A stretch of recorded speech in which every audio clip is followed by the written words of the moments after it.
One day, God created a new world, a bizarre world created only to relieve the boredom of this God. This being named this world as the Abyss, and the creatures he himself created began to fall one after the other into this new world and massacred everything everyone knew. It was inevitable. All humans had to find a crucial way to survive. However, the only possible way was to live and fight while seeing a sea of blood and corpses in a war between humans and beasts. You fight and survive, and thus you will receive a reward from the gods, because these superior beings enjoy this. Nothing was as pleasurable as battles for them. Everyone had fun watching the suffering of humans fighting for their lives. On a battlefield, we see the bodies of several dragons and humans after a bloody battle where no one emerged victorious. A person is kneeling, spitting blood in front of a huge dragon with golden scales and an imposing posture. The person, still breathing in his last moments of life, is trampled by the enormous paw of the beast, making the poor lad agonize even more. The man with purple hair, while observing the creature, starts laughing euphorically for some unknown reason, despite all the pain he was suffering. Before departing in the last moments of his life, he starts insulting the dragon while the beast begins to create an energy ball in its mouth. The lad who was about to die thinks that if it's them, those people will probably succeed, especially if it's one in particular. Meanwhile, in another place, a woman with a golden magic circle in her hand is saying that at that moment the last group of humans died.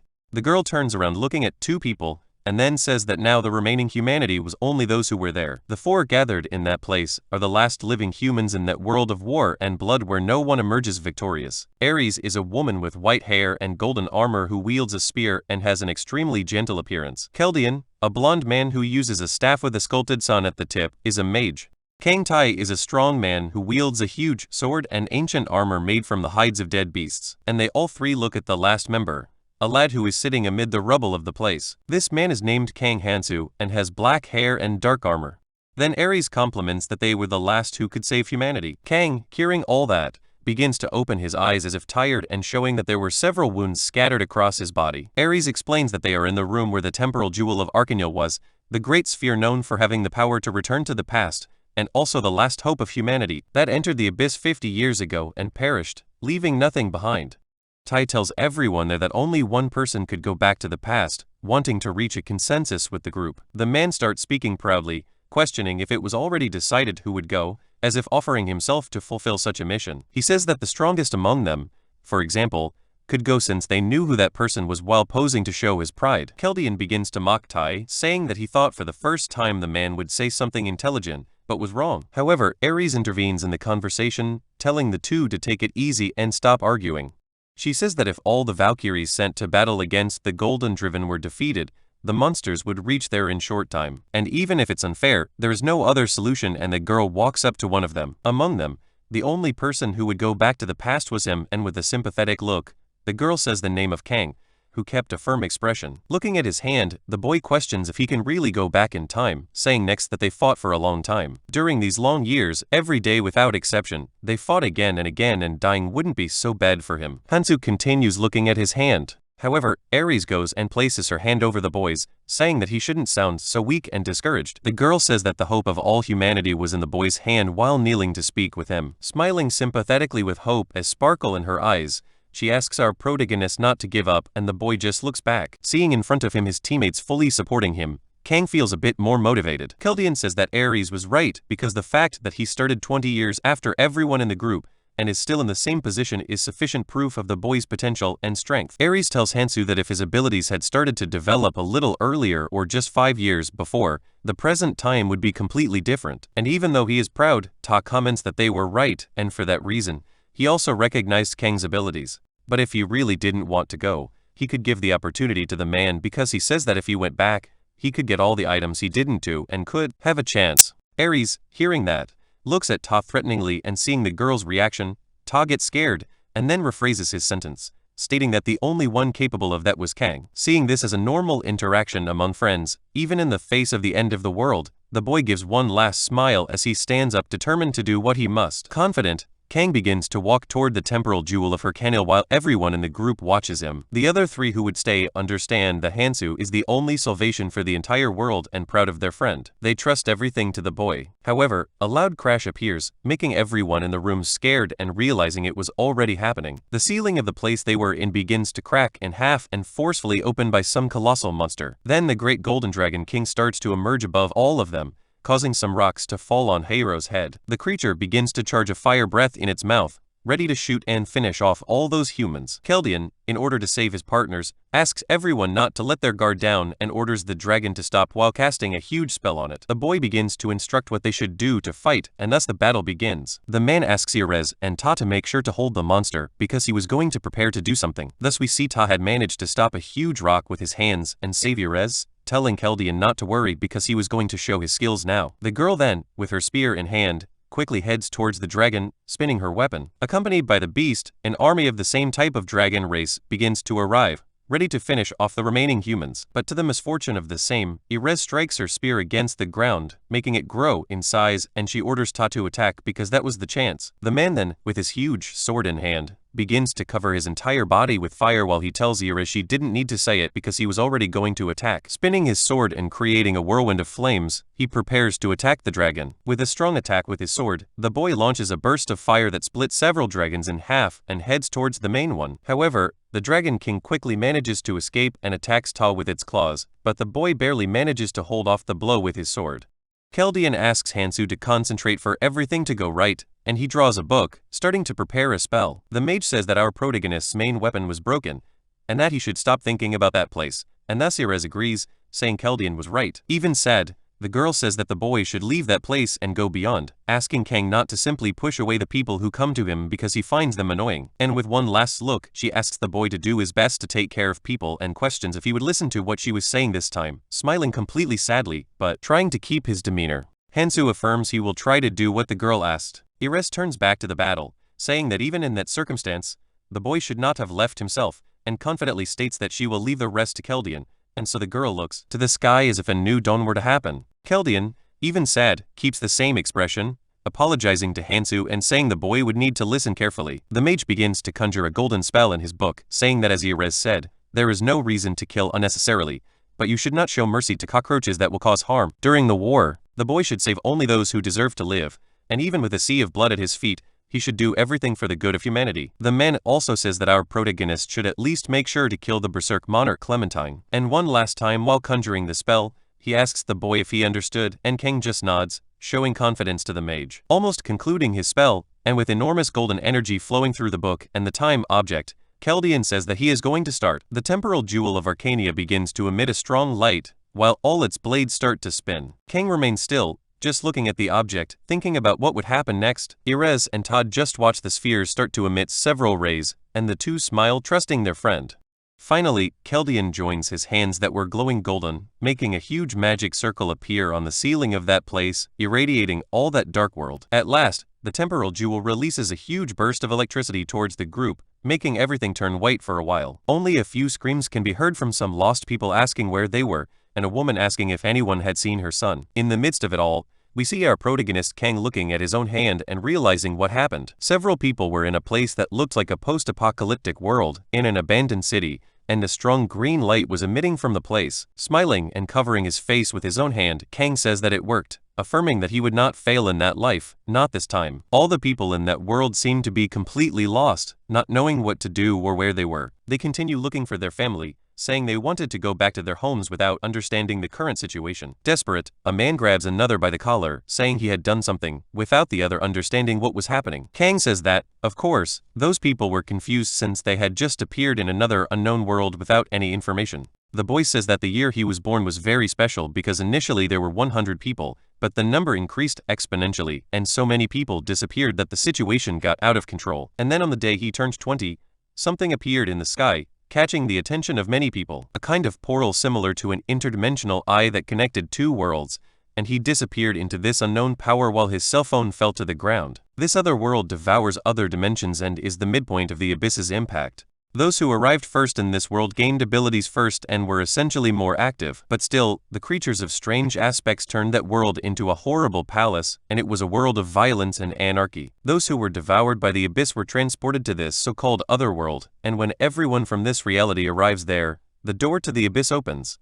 And the great war will begin between humans and demonic beasts that only want to see blood and chaos. While stretching, Hanzo comments that he has about 5 years to become strong and then starts walking around the place. The boy remembers that the skills he learned and his strength all disappeared, meaning now he is normal. Anyway, now it's time to show up, and then the boy looks at the sky. All the people wonder what was happening while the sky starts to crack, and a strong blue energy begins to come out of the opening. From the interdimensional crack, a small creature comes out, leaving everyone astonished, a being that looked like a bat with horns. The creature looked very cute and extremely friendly, and all the people pay attention to it. The monster reveals itself as an assistant fairy, who was there to help with quick procedures, leaving the humans in the place astonished. A bit embarrassed, the fairy asks everyone there to please listen to what she was about to say. Hearing this, Kang calls that creature Dan fake, saying that the quick procedures she talks about were not what they seemed, but rather involved telling everyone to fight and beat each other, causing chaos everywhere. The creature first welcomes everyone to the other worlds, saying that from now on,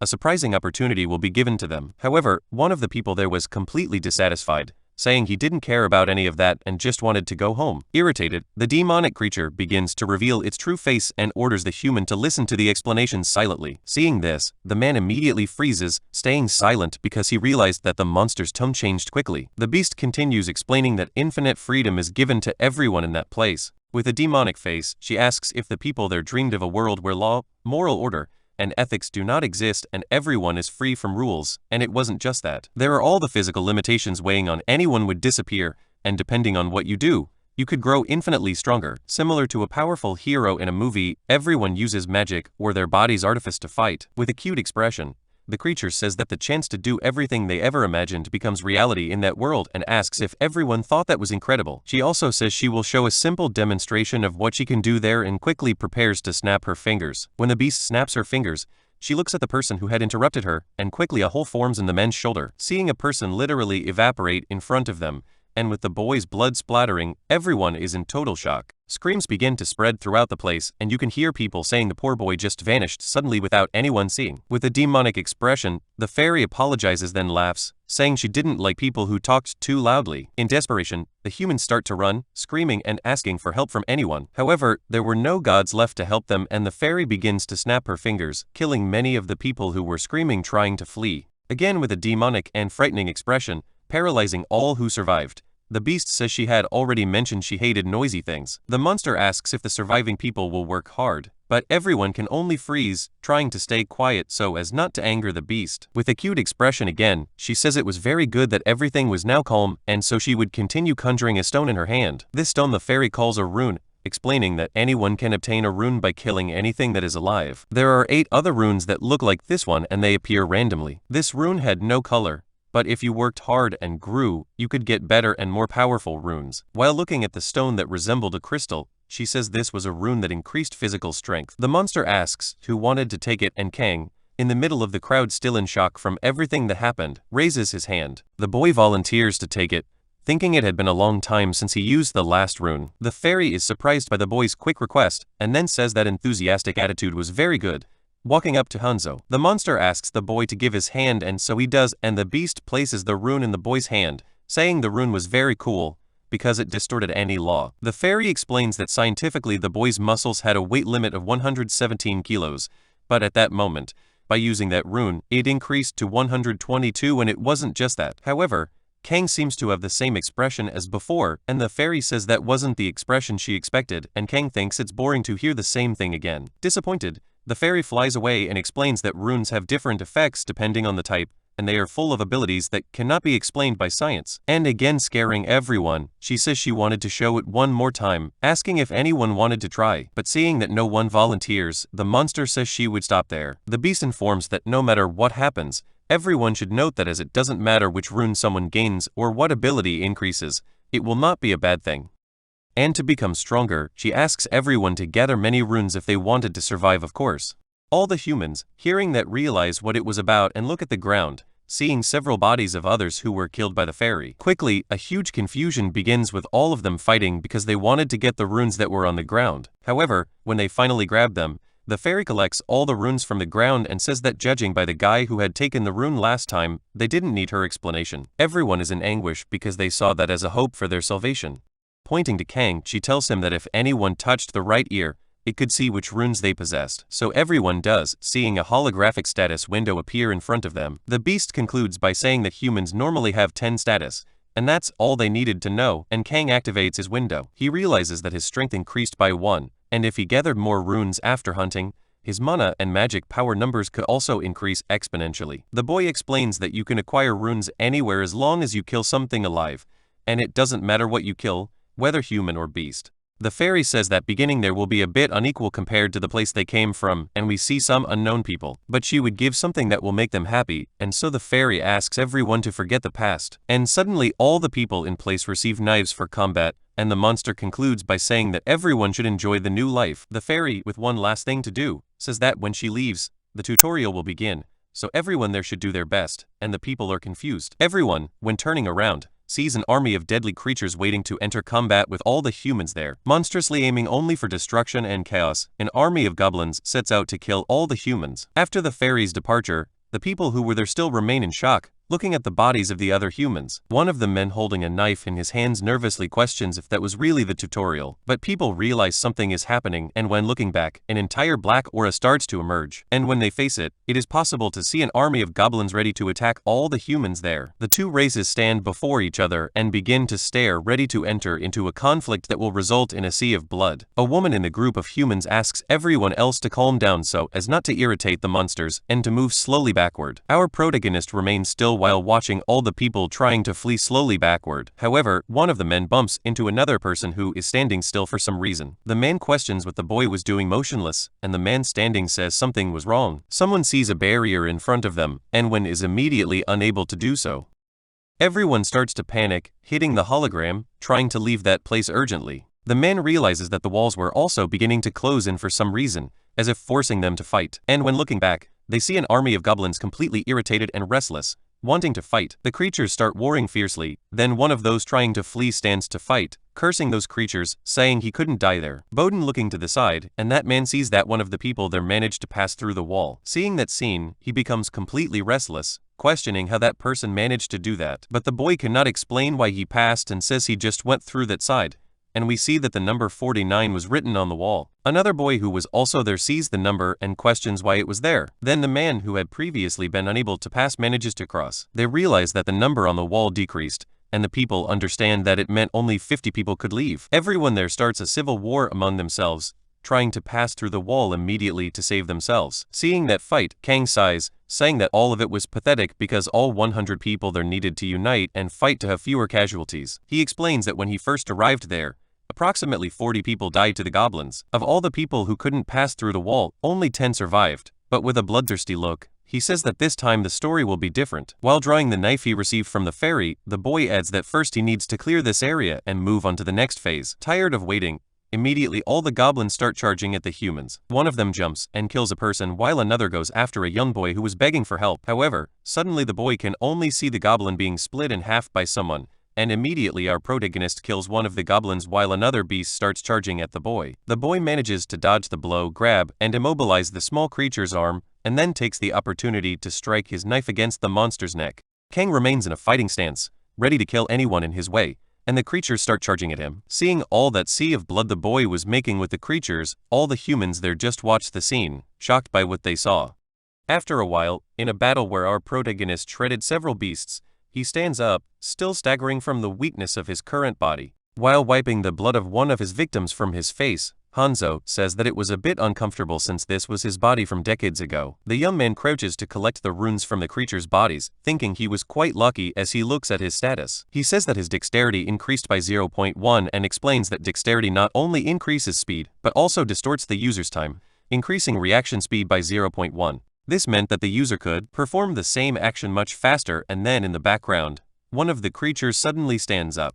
The monster immediately advances toward our protagonist, throwing his weapon at the boy, and he quickly looks back. The blade passes and Kang manages to dodge quickly, then turns back, throwing his dagger right into the goblin's skull. Some creatures that had still survived get angry seeing their companions being killed and charged at the boy. 3 of these beasts try to stab our protagonist together to prevent him from reacting. While wielding a dagger from one of the creatures, the boy says it was as expected since the monsters get enraged as soon as they see blood. Quickly, without giving the beasts a chance to react, the boy slashes through and kills them all instantly. As Kang makes more victims, he takes the opportunity to collect the runes from their bodies, stabbing and forcefully extracting them. The boy is somewhat out of breath because his body was not keeping up with his mind, but it was still very satisfying. The other people who were fighting to escape turn their attention to Hanzo, realizing he was fighting alone. Inspired by that, They themselves, irritated with the situation, decide to help our protagonist, charging at the beasts immediately. The monsters also notice the humans' approach, so the two groups once again face each other, but now a battle will begin. While fighting and splitting a goblin in half, our protagonist thinks that usually there's no need to rush like this at the beginning,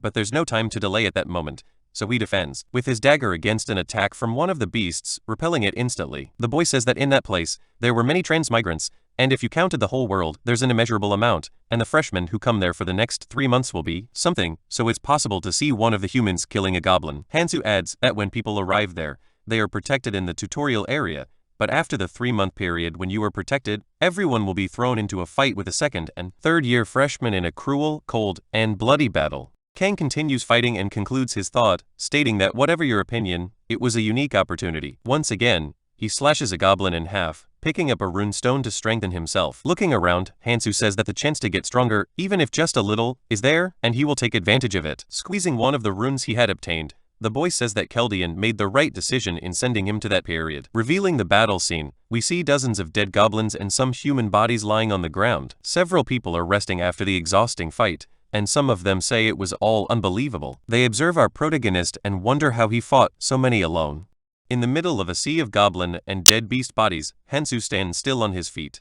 With a face smeared with the blood of his victims, the boy curses those beasts staring at their bodies. The fairy then returns to the place, and a glow appears in her eyes as if she were proud looking at something. Seeing our protagonist in the middle of the goblin corpses, the beast says he did well and states that the number of remaining participants is decent. Some people, angry and others crying because they lost close relatives, start cursing the fairy. The beast asks if people already knew how to survive there, and then since no one answered, she removes the barrier, assuming everyone knew. A dimensional rift opens, and she starts to pass through it as if it were a door, saying that they need to keep moving forward and wishing good luck to all the participants there. The humans start cursing the monster, telling it to leave and calling it bastard while our protagonist just watches. Looking at his status, and wiping the blood from his face, the boy notes that it wasn't bad compared to before. He adds that his status was already good enough for the beginning of the tutorial, and looking at his hand, the young man comments that he found something quite useful. He sees a dagger that was previously used by the goblins, and the system notifies him that he received that blade as a courtesy symbol for some reason. Kang questions how he should proceed from now on because he needed to find a way to get stronger as quickly as possible. Remembering his friends Ares,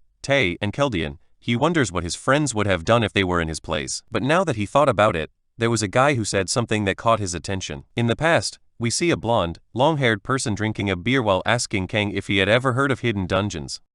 Hansu, who was drinking next to this person, asks what these hidden dungeons he had never heard of were. The guy explains that these dungeons are hidden within the tutorial area and have the maximum difficulty. As they clink their glasses, the man adds that he couldn't clear it and no one had managed to do so. After hearing the guy's story, Kang repeats what he heard, saying the boy had cleared the dungeon halfway, and because of that, he was still able to get strong. The man confirms, saying that this would be the reason he was in that place because it was proof of his strength. And finally, he says that if he could go back in time, he would definitely try to clear that dungeon first, and if he had done so, he probably would have been able to defeat Kang. Because one thing is certain, the higher the difficulty and the more impossible it seems, the greater the reward when you succeed. Finishing, he asks if our protagonist wasn't curious about what was at the end of that dungeon. Remembering that, the boy gets a serious expression, saying his goal was decided. Illuminated by this sunlight, he notes that if he wanted to do this, there were things he would have to resolve first. He begins to explain the first stage of the tutorial, which is the initial phase where 100 people gather and act together to defeat a greater evil. You'd act within the allocated area for a week at a time and do this hunt for 3 months,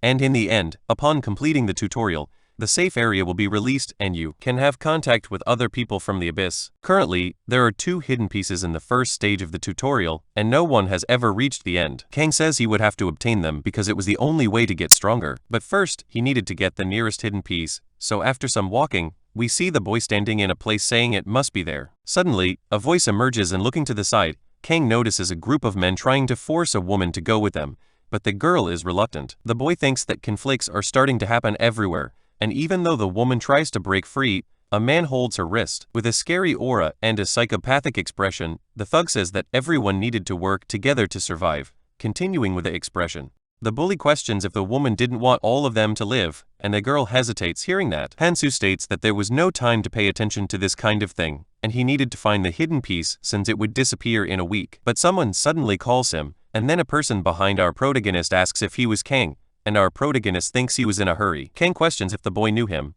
and the man with headphones is incredulous, not understanding the question. Another blonde boy appears, questioning Hansu if he was crazy since they were all together before arriving there. Hearing that, Kang still has an expression of not understanding while asking how that boy knew his name, but something comes to his mind. Looking at them, the boy realizes that those are his college friends, and the blonde boy continues to find his friend's attitude strange. Hansu thinks that they all came on a trip together, and since everyone in the group died, he had forgotten about their existence. The woman who was being intimidated quickly frees her wrist from the man's hand, ordering the bully to let go of her because they were going with Kang. Our protagonist looks at the girl, recognizing her as Yumi. The girl walks up to the boy, and Kang thinks that based on her appearance, the young woman will definitely cause trouble. Mai starts talking to Hansu, questioning where he had been, and the bully who was intimidating the girl asks if that boy was looking down on them. Looking at Kang, they call the boy a bastard, wishing for his immediate death. Swallowing hard, the criminal realizes that this was the man who took care of the group of goblins earlier. However, he thinks that if the whole group attacks Kang now while the boy is tired, there will be an opportunity, so some men prepare for the fight. The bully steps forward, drawing the attention of the group of friends walking with our protagonist. He tells Mai that she should listen to people before leaving like that, and questions who Kang is because the young man seemed quite injured and unable to defend himself. With a scary aura again, the man orders the girl to go to him while speaking politely, saying that if she doesn't go to the group, they will come to her. All of Mai's college friends get irritated, but Kang maintains a neutral expression, thinking that this type of person always exists, no matter the place. The boy sighs, starting to walk toward the bully, and Kang tells the man that he was too excited just because it was his first fight in that place, not even knowing who his opponent was, believing in the illusion that he could defeat that person. Hansu quickly appears in front of the thug with a murderous expression, asking if he understood what the boy was trying to say. After a while, the man realizes what had happened, looking at the boy and cursing him mentally. Kang draws his blade and asks if the thug had anything to say, but he remains silent. Another person appears, a man dressed in a suit with thinning hair, and says they were not bad people, and the boy who was intimidating the girl calls him boss. The so-called boss asks if Kang wanted to go with them because looking at the situation, there were many problems ahead, and it would be better if they faced them together, and the boy, looking into his eyes, recognizes him staring at the boy angrily. Our protagonist thinks that man had already perfectly adapted to that place, no longer having a reason to hide his true nature and running like a wild hyena. In the end, that so-called boss would become an outlaw. Hansu, wielding his dagger, questions in his thoughts if he should take care of him now since this is a golden opportunity. The boy remembers what Ares said about there being no reason to kill unnecessarily, but not to show mercy to the cockroaches that would bring harm during the war. He remembers the girl telling Kang not to push people away so much and to do his best to take care of them, smiling afterward. With a serious expression and head down, remembering his happy moments, the boy says that Ares was saving many lives. The boy thinks that it wasn't, as if he had time to take care of everyone in that group now, and besides, this type of person would self-destruct just by being left alone. Ignoring the proposal, the boy tells the boss and his group to leave, and then one of the subordinates gets angry at that attitude. The thug boss tells the man to let it go, but the boy gets irritated, saying he couldn't, and the boss adds, telling Sumno that that brat wasn't important and they needed to focus on another goal. He concludes by saying that the most important goal was to establish order in that place, because it was a strange world with weird monsters and there was still a damn fairy, but there were things there that he liked more than usual,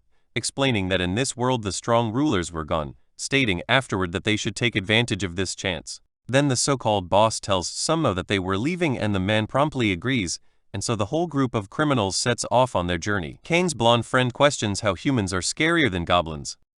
Turning his attention back to our protagonist, the young man thinks that anyway, he already knew the boy was a strange and a bit weird guy. However, he questions if he was always like this, and Hansu continues looking ahead, aiming at the goals he must achieve. The blonde boy thinks that Kang was a damned orphan who always sat in a corner distracted, so he didn't think much about the boy. However, the boy goes to question Kang because he acted as if he didn't know them, but trying to come up with and Kang spends some time silent and then, with the worst answer he could give, says it was memory loss.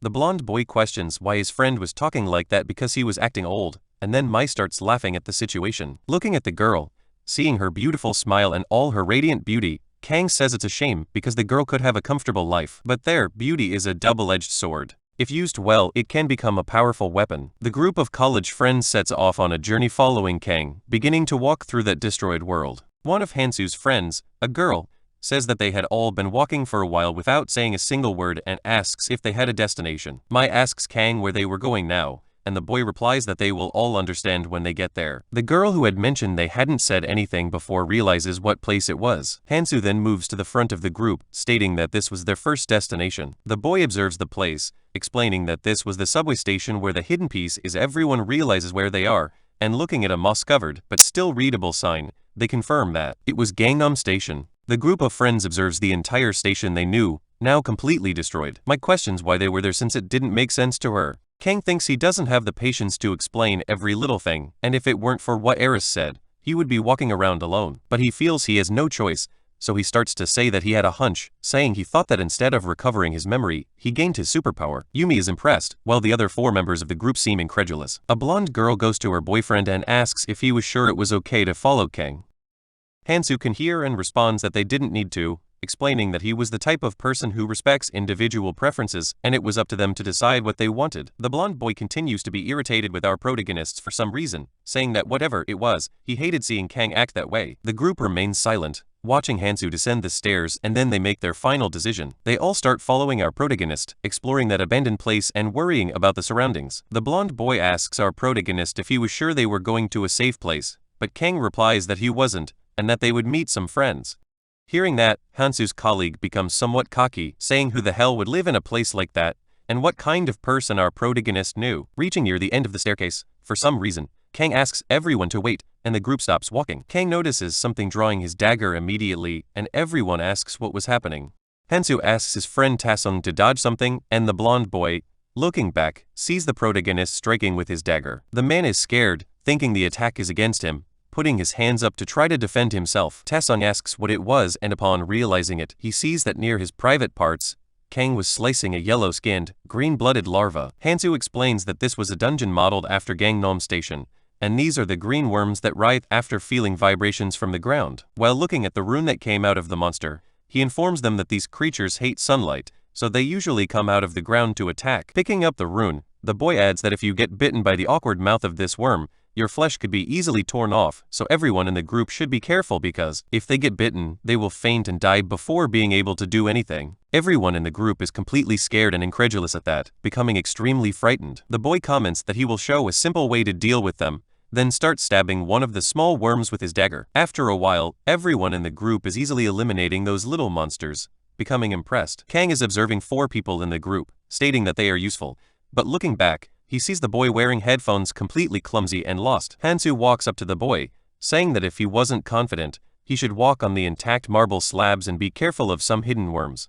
Yumi is talking to her friend about the best way to kill the worms, and the blonde girl agrees, adding that it was similar to the game of whack-a-mole. The boy with headphones continues to hesitate because he can't kill any worms, telling himself that he could do it and that he had to do it. Then one of the beasts emerges from the ground, charging at the boy, ready to attack him, catching him off guard without a chance to react. But immediately, Kang pushes him back, stepping in front and slicing the monster into 3 pieces instantly. After being pushed, the boy just manages to sit on the ground, watching the entire scene in amazement. The boy quickly gets up, thanking him and Kang, and his thoughts dies, saying that it was already obvious, because that boy would not be useful for the final war. Hansu continues walking, stating that if the boy with the headphones participates in the battle, he will end up being a burden.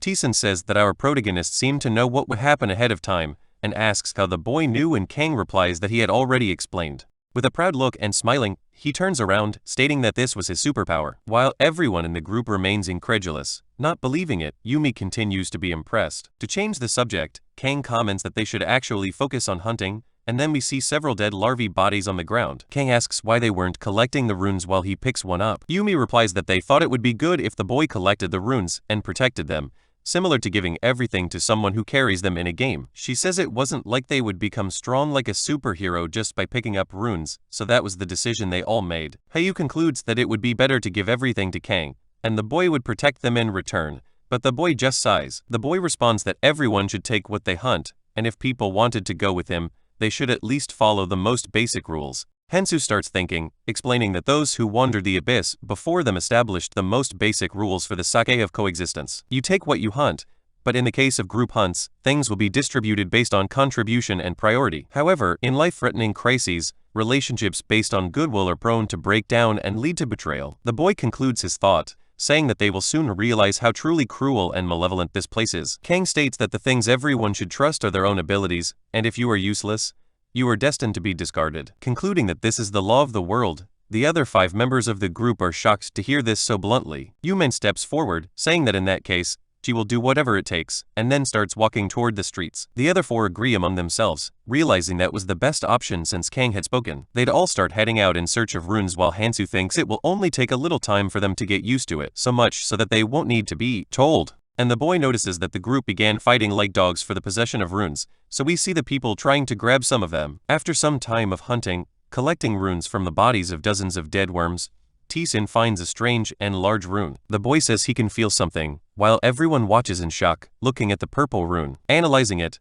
the system informs that the name of that rune is the essence of the Acral troll tribe, with a lizard engraved on it. T-Sin thinks that if he uses that, he will gain a superpower just like our protagonist. Looking at his friend T-Sin feeling proud of the stone, Hansu thinks that he had told them to take the rune they found, so it would be strange to contradict himself now. The blonde boy mocks our protagonist, asking if he can keep that rune, and also questioning if Kang would go back on his words. Hansu, who had already decided, just nods, answering yes, and his friend is a bit incredulous because it was unexpectedly easy. Seeing this situation, Hansu thinks that the essence of the Acral troll tribe is a good rune for the beginning of the game.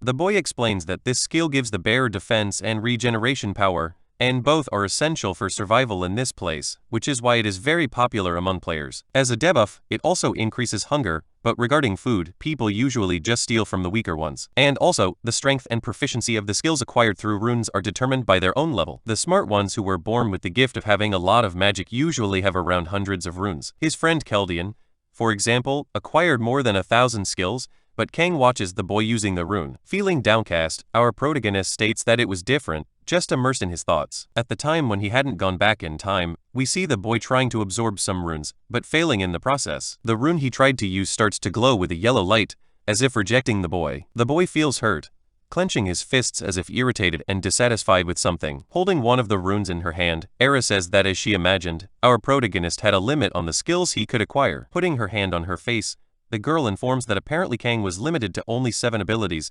and that if she had known that before, he could have learned stronger skills. While he sees himself amid a bunch of runes that could no longer be used, the boy thinks that being restricted to just 7 was a total failure. But thanks to his weakness, he gained the buff of having an overwhelming peculiarity that was far superior to that weakness. His abilities never stopped evolving, like his skilled Dororo lizard essence, so even a simple technique evolved enough to rival others. With this unique characteristic, his friend Eris gave him the nickname 7 Stars. And surprisingly, this peculiarity was what allowed Kang to have the same power level as his teammates, even though he arrived there 20 years later. For a moment, the boy remembers the Acarneal stone which was responsible for bringing him back to the past and the name of his companions. With a serious expression, remembering the old times, Hansu states that to honor his friend's efforts, in the end he couldn't make any mistakes. The boy also remembers that Eris told him to be careful while selecting the 7 abilities to learn, and not to get frustrated again like in his last life, and if everything goes according to plan, it will be a smooth path before he leaves the tutorial zone without taking too many risks in the process. Then we see Yume looking at T-Sun, who is about to use the rune while the boy continues to smile, imagining the power he would receive. Quickly, the rune begins to transform into a purple slime and merge with the boy's body. Thus, his system informs him that the physical resistance stat was created, and the Acral troll tribe essence skill was acquired, and he had 1% proficiency. Looking at his system, T-Sun realizes he got a physical resistance stat and all of his other stats increased significantly, making him extremely satisfied. The blonde boy then turns around, looking at Kang and calling him an idiot, saying that even if he asked, he would never have given that up. With an extremely smug smile, he states with all his words that the boy should wait because he would catch up soon. Kang, already tired of waiting for his friends, quickly calls everyone, commenting that they had to go now and continue their journey. And with his arrogance, T-Sun walks up to Kang, putting his hand on the young man's shoulder and saying they should walk together now because it would be dangerous. While doing that, he turns around to impress Yumi, saying it was better for the strong people to go in front to protect the weaker ones. Already noticing his friend's attitude, Kang realizes that the boy was considering him a rival. Having lived and gone back in time, Hanzo doesn't care, but states that this didn't mean he would let it slide, so he removes T-Sun's hand from his shoulder. The group continues walking and descending more stairs, following Kang to the destination the boy was seeking, but which was still completely unknown. Yume asks why they were going deeper since it was getting even darker, and the boy explains that they were going to take the subway. Mei is confused hearing that, questioning if there were still trains operating in that destroyed station, and Hanzo responds that she would see what would happen. However, our protagonist, while walking, starts to get lost in his thoughts, stating that the information from that guy was never wrong. We return again to Kang's memory when the blonde boy was talking about the dungeons in the tutorial and a person arrives, interrupting the conversation. The young man who was drinking asks who was butting into the conversation and badmouthing him, and the irritated boy looks to the side. Another man with black hair who served in the human army states that he just heard the boy was showing off with his basically non-existent knowledge. Then, sitting in the middle between Kang and the boy's friend, the man states that he would tell them the quickest way to get strong in a short time. He says that to get strong quickly, you need to get your hands on something important in the tutorial zone, and it was down in the Gangnam subway. The man explains that the stations are located and structured differently, but it's the same place up to the 3rd floor, and at the stairs, there is an unknown portal. Crossing it, you will find a subway that surprisingly has not yet left, and if you can catch it, you basically conclude that the only problem is that it's difficult to get there.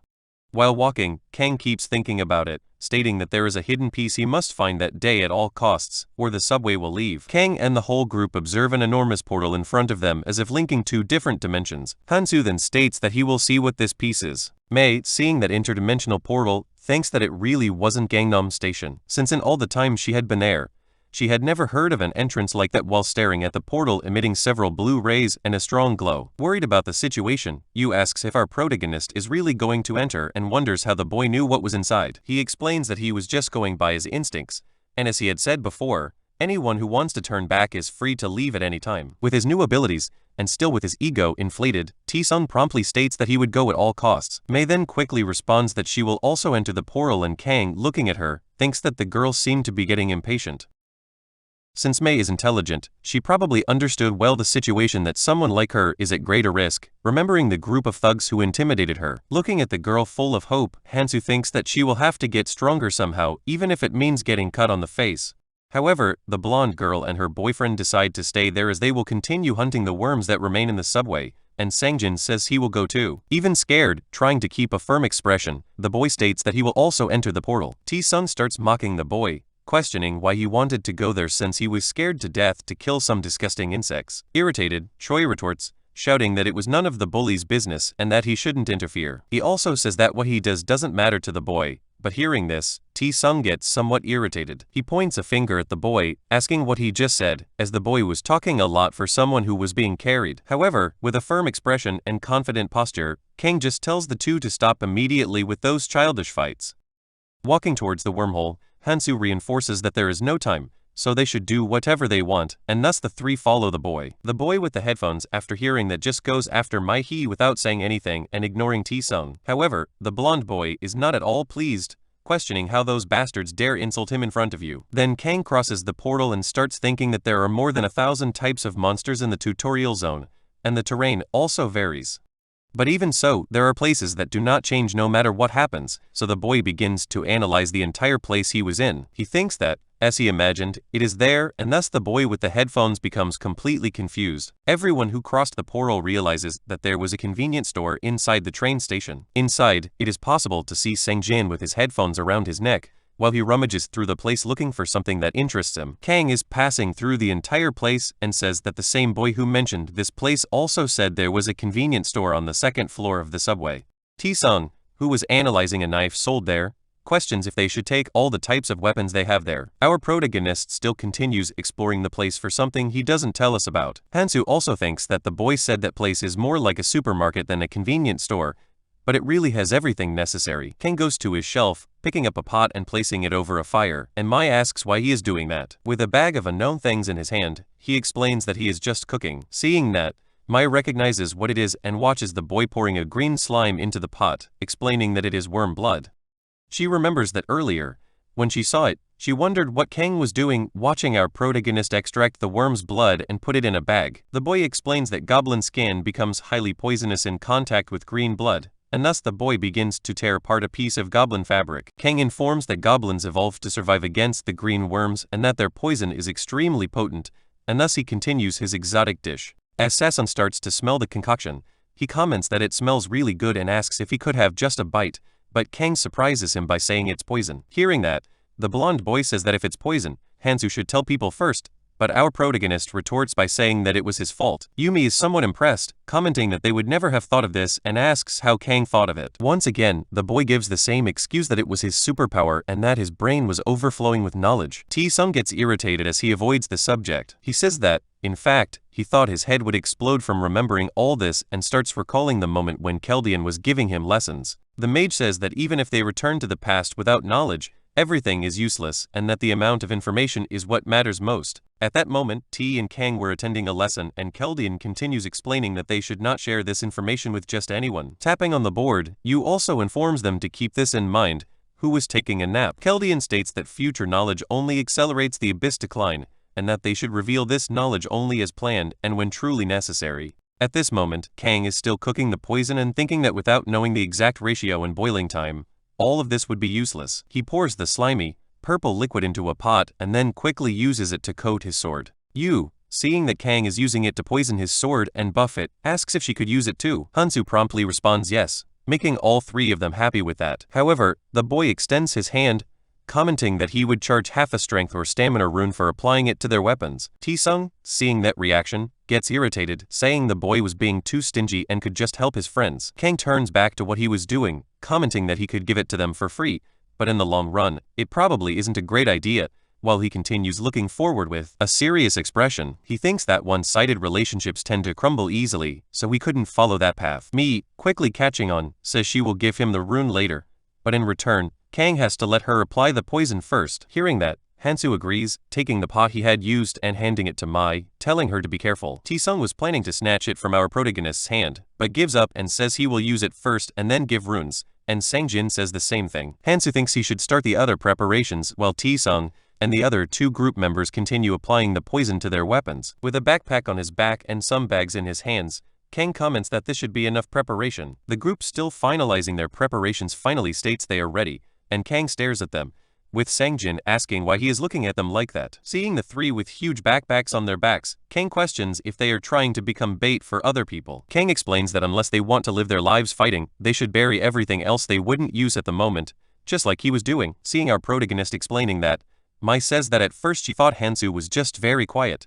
but he was a great fighter, with her eyes sparkling. Watching the boy teaching Sang-jin to store things, the girl asks if one day she could have a superpower like that too. Quickly she goes and buries her things, thinking that hundreds of millions of people were disappearing until yesterday, but none of those people returned. That's why she was content that she got to survive there for the rest of her life, feeling somewhat apprehensive and desolate. She thinks she doesn't want to die at any cost, and that to survive she has to do her part, and that's why she was trying so hard. Yu smiles, walking towards our protagonist, thinking that if she continues with Hansu, it will be easier. Then Kang and Mai start walking together while the girl is happy being next to the T-Sun, irritated by that scene, states that our protagonist was acting as if he were a big deal, but in the end, he wasn't all that. And Sang-jin, who is still preparing to carry his things, is quickly hit with a bag on his chest, and T-Sun tells him to take care of that too. The blonde boy goes to our protagonist once again, asking about this power he mentioned, and with a serious expression, wonders if he could also get it. Reluctantly, Kang looks back and unexpectedly responds that maybe he could. All three members of the group are shocked, questioning if that was serious, and upon hearing yes, they become extremely happy and excited. The boy remembers Keldian saying that among the people who came to this world, many acquired special powers they didn't have in reality. He recalls the same guy talking a lot of nonsense that even he couldn't fully understand. But in summary, if someone is useless, our protagonist should get rid of them. Kang remembers the mage arguing with him and T-Sun, seeing the boy's reaction, asks what's wrong with him. Once again, the bully goes to bother Kang, saying he was very rude and asking if the boy was upset because he was angry with him at first. However, Kang says he didn't care about that because he wasn't very used to talking and was speaking that way because of it. He thinks that in the last 5 years before returning, he spent fighting the species that kept emerging from the abyss, and hope slowly turned into despair. And the despair numbed everything. And Kang remembers the moment when he was in a battle with various injuries on his face, completely worn out. T-Sun asks if our protagonist can hit his head fighting, or something because he was acting very solitary. Irritated, he thinks that if it weren't for that damn power, he wouldn't have to be embarrassed under Kang's command and could rebel. But with a malicious face, he thinks he just has to wait until he becomes strong and then he and me could start going out together, and he would be Kang's boss. T-Sun was about to say something again, but Kang immediately interrupts him, telling him to stop. Hansu crouches to the ground, seeing something resembling strange mucus there. Analyzing the slime, Kang states that judging by its type, it doesn't belong to a sword snail while examining it in his hands. He says it doesn't have that distinctive sour odor and doesn't see any half-dried guts, so it's also not from a zombie, leaving only one possibility. Kang begins to imagine that it is from a land siren, and in his mind comes the image of a humanoid with a grotesque tail, feminine hair, and a demonic face. The boy still feels a bit uneasy, analyzing more slime traces while continuing to walk with his friends. In a place with even more slime, he says that without a doubt, those are the traces of a land siren that must be nearby. They are not fast, but possess a paralyzing venom that makes it easy for them to tear off limbs, and Kang imagines the terrifying sight these monsters cause. However, the boy smiles slightly, thinking he has a foolproof plan to defeat the monsters. T-Sun gets irritated, seeing this,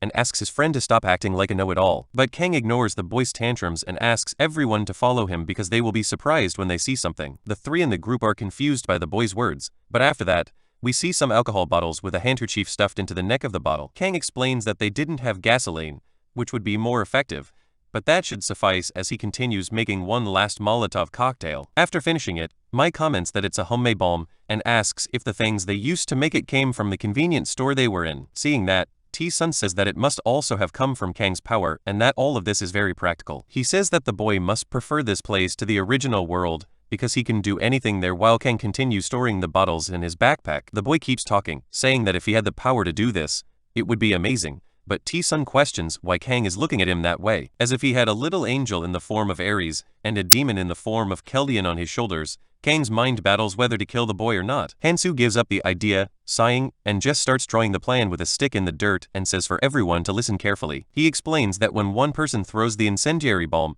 the other three with melee equipment will advance and attack the creatures. Those who are on the front line will have priority to receive the T-Sun thinks that the boy is very bad at drawing. The blonde boy promptly offers to take the lead, stating that someone competent should protect the front line. Kang ignores him and asks who will throw the bomb. However, Yu and Sangjin raise their hands at the same time. Our protagonist tells the two to reach an agreement on who will throw the bombs, so they stare at each other. Mai tries to use her cuteness and appearance to win over Sangjin, who says that arguing with her feels a bit strange. She continues trying to convince the boy, acting charming. But seeing this, Kang just decides that the two could take turns. After a while, we see Sangjin immersed in his thoughts, holding the Molotov in his hands and wondering where they were going. The boy thinks that he can't say he wants to quit at this point because he came along not wanting to be left behind, but he questions if the rest of the group is okay. With this, he watches Mai from behind for some reason, remaining silent and apprehensive about something. Observing the girl, we see that she is trembling with fear, reluctant about everything that is happening, but unable to say anything. Even hesitating, Sangjin stays silent with something stuck in his throat. But interrupting the boy's thoughts and surprising Yu, Kang tells everyone to stay alert because the sirens are coming. In the distance as they walk, a strong, frightening aura begins to emanate and several terrifying grunts can be heard. Kang prepares to fight and orders his friend to throw a bottle immediately in the direction of the noises, and the girl starts rummaging through her backpack. Mai, though reluctant, thinks that she won't falter and with a lighter in her hand, starts to light the tip of the bottle's cloth. With the cloth now on fire, the girl asserts that she can do this and immediately throws the bottle in the direction of the creature's noises.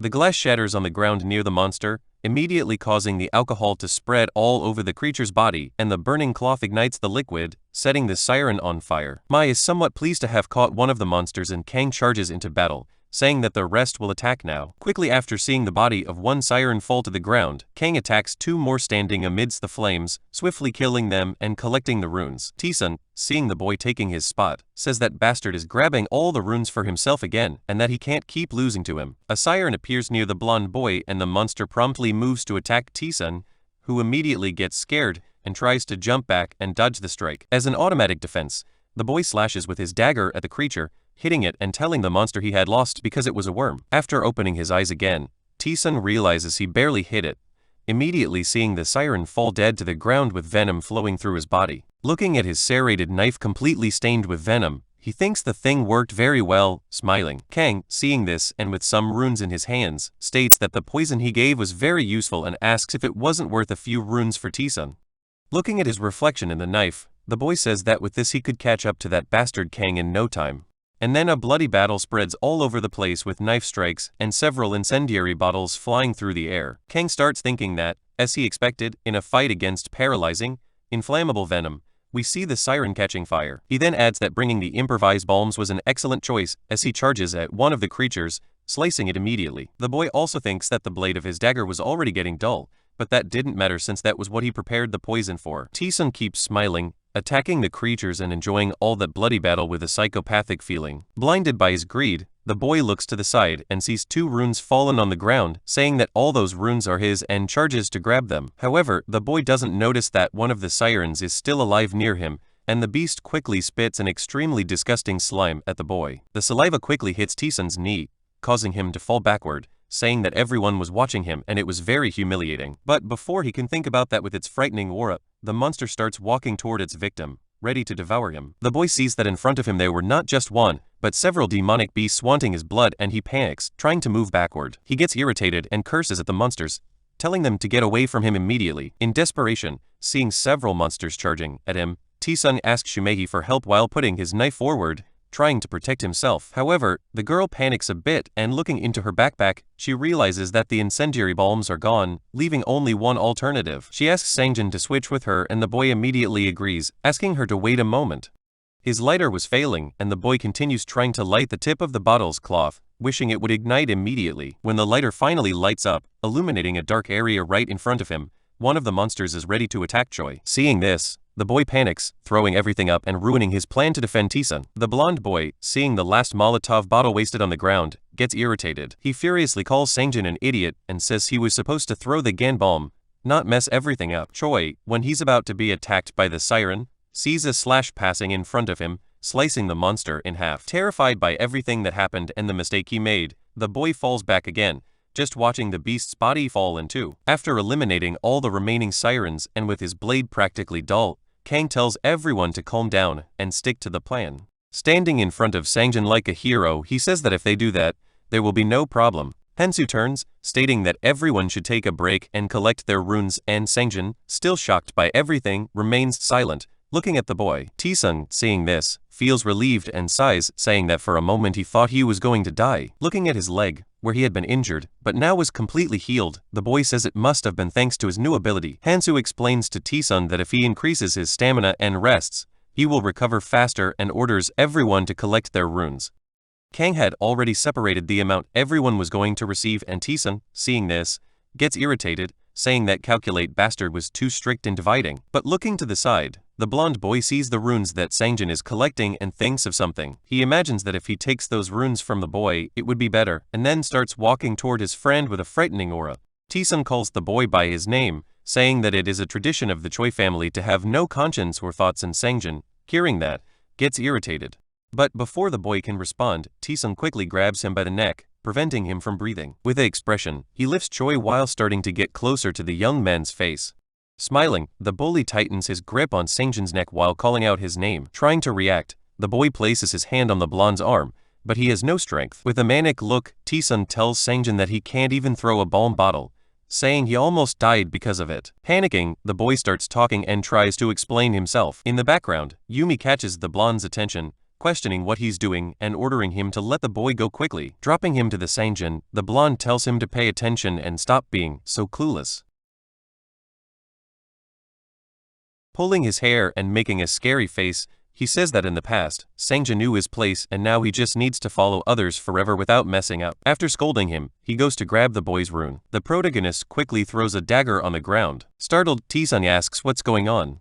Without mincing words, Hansu says those runes don't belong to him. Trying to argue, the bully explains that giving those runes to Sangjin is the same as throwing them in the trash, because he doesn't do anything. Starting to get irritated, he says they would be better off without the boy and asks if he's wrong to think that way. Responding, Hansu explains that the distribution should be fair, and that he shouldn't mess with anyone's livelihood in the first place. Letting it go, the blonde says it's nonsense and warns him not to regret it later. Going to talk to the boy on the ground, he tells him it's better to take care of his own part. Listening to the advice, the boy goes to retrieve his rune. A bit nervous, the girl calls out to the protagonist and asks if he isn't upset because of the group. Worried, she says that with the way things are, she imagined witnessing arguments like that must be bad for him. However, Kang says that for him, everything is fine and he won't complain about something she's not good at. After hearing this reassuring answer, Yumi asks if that means he's staying with the group until the end, explaining that when she looks at him, it feels like he could leave at any moment. But the leader says it's up to them to follow him, because they are doing very well, so they don't need to worry about that.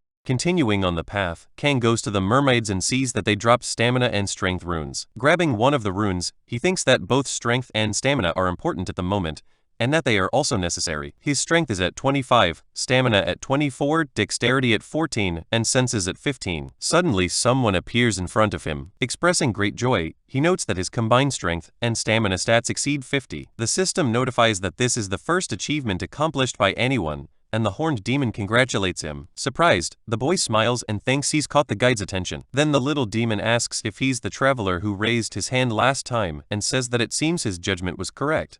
Getting closer, he says they always love those who make an effort. Landing on his head, he explains that he'd like to give a small gift to the most active traveler. The girl approaches them, and the little demon asks if she's curious to know what it's about. Trembling with fear, she asks if this isn't a bit unfair since they had different physical stats. Unbothered, the creature says she doesn't need to be afraid because when they started, they didn't touch other people. Flying close to her, he says they don't kill just because they don't like travelers. With a scary face, he whispers in her ear that there will definitely be exceptions and that she could be one. However, after saying that, he starts laughing, saying he was just joking. Then he gets closer to her again to start explaining, saying that she looks great compared to the others and that she doesn't get rid of this appearance to be at the same level as the rest, concluding that life has always been unfair in some way.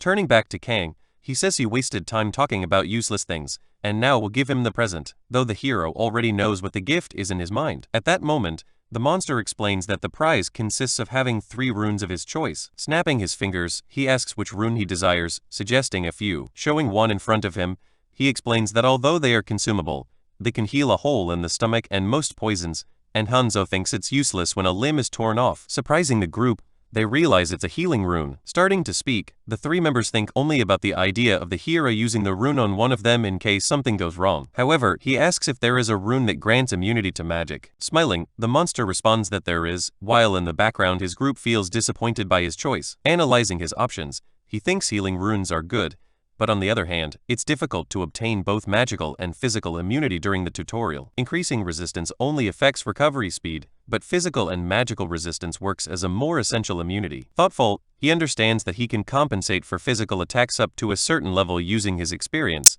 but magical attacks are a different matter. Choosing the magic immunity rune, his magical immunity is now at 13 points and he thinks that should be enough for now. After the choice, the little demon opens a rift in the air and bids farewell. Surprisingly, the little creature calls the hero handsome Appa, leaving the whole group in shock, realizing that this monster is actually a girl. Turning to his group, he tells them to move on. Seeing their faces, he asks what happened and still perplexed, they respond that it's nothing. Sometime later, already on the 3rd floor, the girl finishes killing another one of the mermaids. Sighing in exhaustion, she thinks it's easier now than before. While picking up her rune, she analyzes Kang, trying to understand what he's doing, wondering if it's poison again. Looking more closely, she questions if these are the same movements as before. Getting closer, she says he has many runes and asks why his speed is still the same, so the hero realizes she has sharp eyes. Showing his arm with some sort of writing on his wrist, he says that's the reason. Curious, the girl asks what that is on his arm. Starting to explain, he says they can accumulate runes this way, telling her to stretch out her hands while thinking about the rune collection. Surprised, she asks how he knows this and he replies that it's because of his superpower. She even wanted to try, but the boy says it's no use copying him, because it delays hunting since she won't be able to always carry many runes. Besides, those runes won't matter if a person dies and all the runes he collects this way will drop if he dies. Then the MO asks why he's gathering the runes in this way. Kang replies that the reason is so we can negotiate, and that it's difficult to do so now.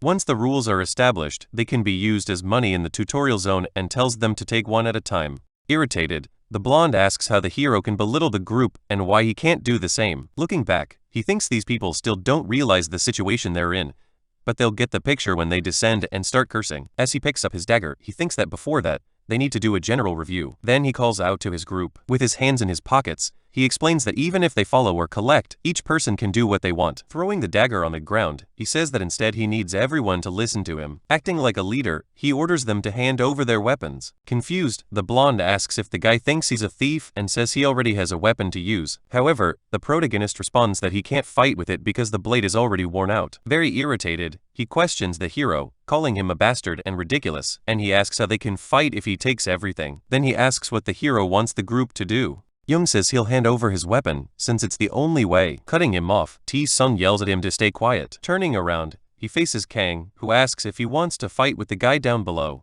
Angry, he says yes, asking if there's something to fear down there, and says he's always hated the protagonist's condescending look. Ignoring the blonde, he thinks he would have expected the bully to say no, but realizes he doesn't know what's down below. Changing his expression, he thinks it's now that he'll draw the line. Raising his finger, he says he'll give them two options, the first being that he stays out and the group moves on by themselves. The second option is the group stays out of it and watches him capture it alone. After giving the options, he asks what they want to do. With his hand on his arm, Sung says he'll stay out of it. Yumai says she'll do the same because the way he's talking must be very dangerous. Speaking to the girl, Sung says that's exactly why they should fight together, to help each other. He continues saying that the sly guy wants to leave his friends behind and take all the rewards for himself, thinking that he doesn't care, saying Jin stays out.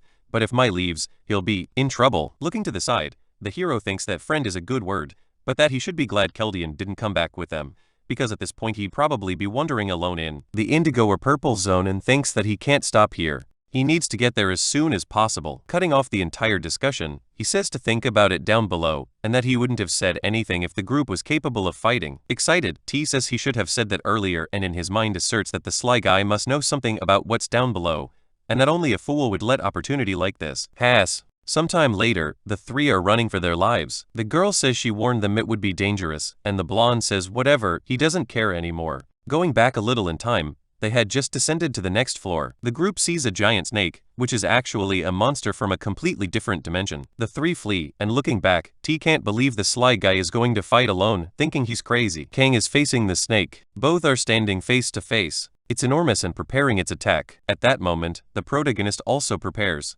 Hiding behind a pillar, he puts his hand over his ear because the snake is about to attack. As predicted, it releases a powerful red energy beam. It hits the front of the pillar. The beam destroys a large part of it. Analyzing the situation, Han Suman expected this and endured it due to his magical resistance. His opponent has powerful shockwaves that use magic. In addition, his scale is tough enough that no sword can cut through. With a murderous aura, it watches, striking the pillar again, but this time with its tail. Dodging, the hero thinks that this isn't an easy opponent. However, he knows its weakness. Then he jumps toward the monster while holding a knife. Hitting the monster with a blade, he says he knows the scales are tough, but the space between them is more fragile. After landing the blow, the snake writhes in pain. Leaving the knife embedded in it, the hero steps back. After feeling the hit, the snake becomes even more enraged, slamming the ground with its hard tail, forcing Kang to dodge. From above, it observes its opponent, who must be only 10% of its size. Quickly, it launches another shockwave while the protagonist just covers his ears. After that, he begins to open his eyes. Something is coming toward him. It's the snake's tail, which hits him with such force that it throws his body far away, causing the wall to crack. Leaning against the wall and all bruised, he says that it's finally reacting now. The snake is still furious from the hit it took. Where he is, it's a tutorial zone, so even with high physical resistance, he ends up being vulnerable to poison. Focused on the objective, he thinks he still has 5 blades left. With a murderous look, he prepares to attack. Jumping toward the giant monster, he tells them to have a little fun until it takes effect. Meanwhile, the girl hears some sound. Looking toward the corridor, she thinks they're pretty far away, but even so, the sounds echo all the way here. Frightened, she wonders if Hanzo will be okay since he's all alone. T asks the girl why she stopped, saying they don't have any daggers and that's why they need to run back to the convenience store. Nervous about the situation, she just stays silent. Heading in the opposite direction, she says she needs to go check, but the boy calls her attention. Deeply irritated, the blonde thinks that everyone has been ignoring him since they arrived in this place. In response, he runs after her, sighing he doesn't care. The three of them start running, heading back the way they came. When they get down there, Mie calls for Hanzo, asking if he's okay, but she gets scared of what she sees. The snake is biting the protagonist's arm. He seems to be in trouble and the girl screams his name. The three on the stairs watch the hero's situation. While his arm is being crushed, Kang thinks he stalled for too long.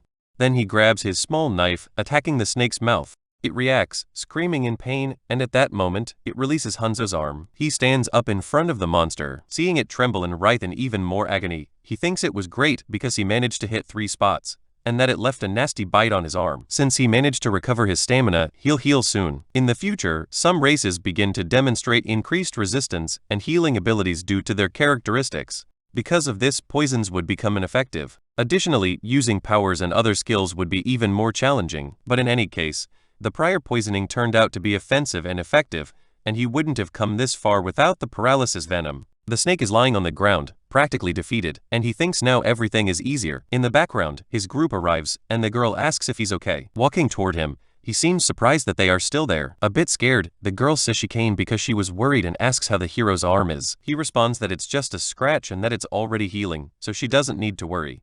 In shock, Ta can't believe that Kang defeated that giant snake alone. Paralyzed, he thinks he always knew the sly guy was strong, but not that strong. Wondering if he'll ever be able to catch up. Kneeling near the monster, Hanzo looks confused. The girl asks if there's a problem. Holding the snake shockwave rune, he thinks that this must be the reward because the monster is very powerful. Then he thinks it would be very useful if he has the magic rune, and that because of that he can't activate this rune yet. With his arms crossed, the blonde says he's a little jealous, but Kang cuts him off, saying he's not going to use it. Knowing that he can only use 7 abilities, he understands it's impossible to maintain something like that. Intervening in the conversation, Sangjin asks if he can use the rune, which surprises the blonde. Elbowing his companion, Ta says he won't be able to handle it, and that if a hero is going to pass it on to anyone, it should be to him. Nervous, the emo boy tells the bully that he already has one. Annoyed, he asks if it makes any sense for the emo to use it, since he was just hiding behind him a few minutes ago. Sang-jin responds that if he is something like that, he'll be even better than the blonde, and this irritates Ta, who says that he still hasn't taken enough beings.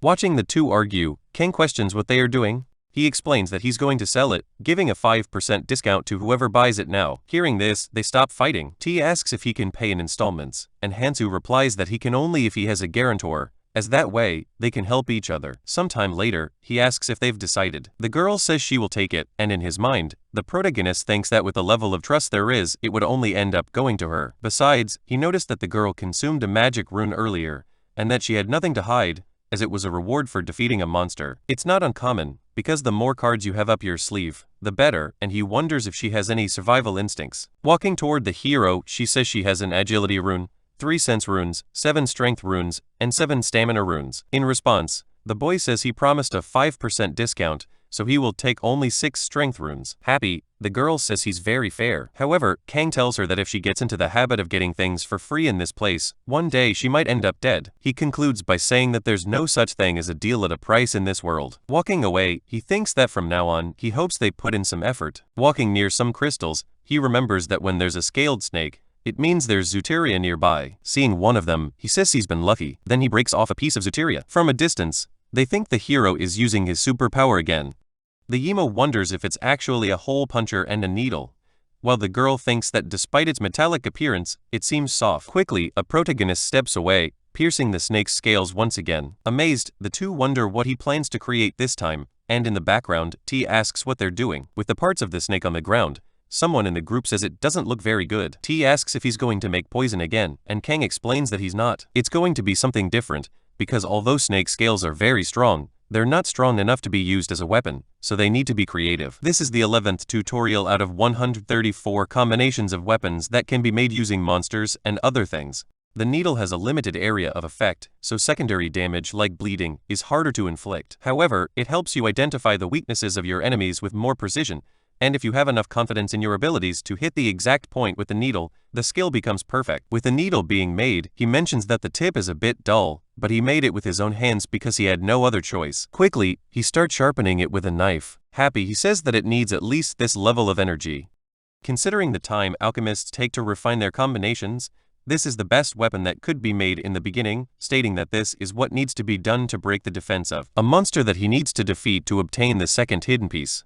After this whole process, he begins wrapping a cloth around the handle. Proudly, he affirms that this weapon finally seems usable. Then he says he could have created a stronger weapon, but with these materials, this was the best option he had. T is astonished by the protagonist's knowledge. Walking toward him, he asks if he would sell it and says he's willing to give all his runes for it. Thinking quickly, he knows the effort the sly guy put into creating it, and therefore, this weapon is worth more than his current one. However, Kang says that it's complicated to use this weapon, and that he would sell it, but he can't make another one because he used up all the available material. Irritated, he thinks that the hero used everything for his own benefit in the end. Scratching his head, he thinks it's okay since there will be more good things ahead. However, this seems like the group's final destination. Since there's electricity, and the subway is clean besides, the hero seems too calm now for someone who is always ready for combat. Therefore, it doesn't seem like there will be more fights ahead, leaving only the option to enjoy the rewards. The three heads to the train when Hansik questions why they're boarding. T asks what he means and Kang replies that only one person can fit here. He reiterates that only one person can board, so they need to get off. Sangjin says he could be wrong.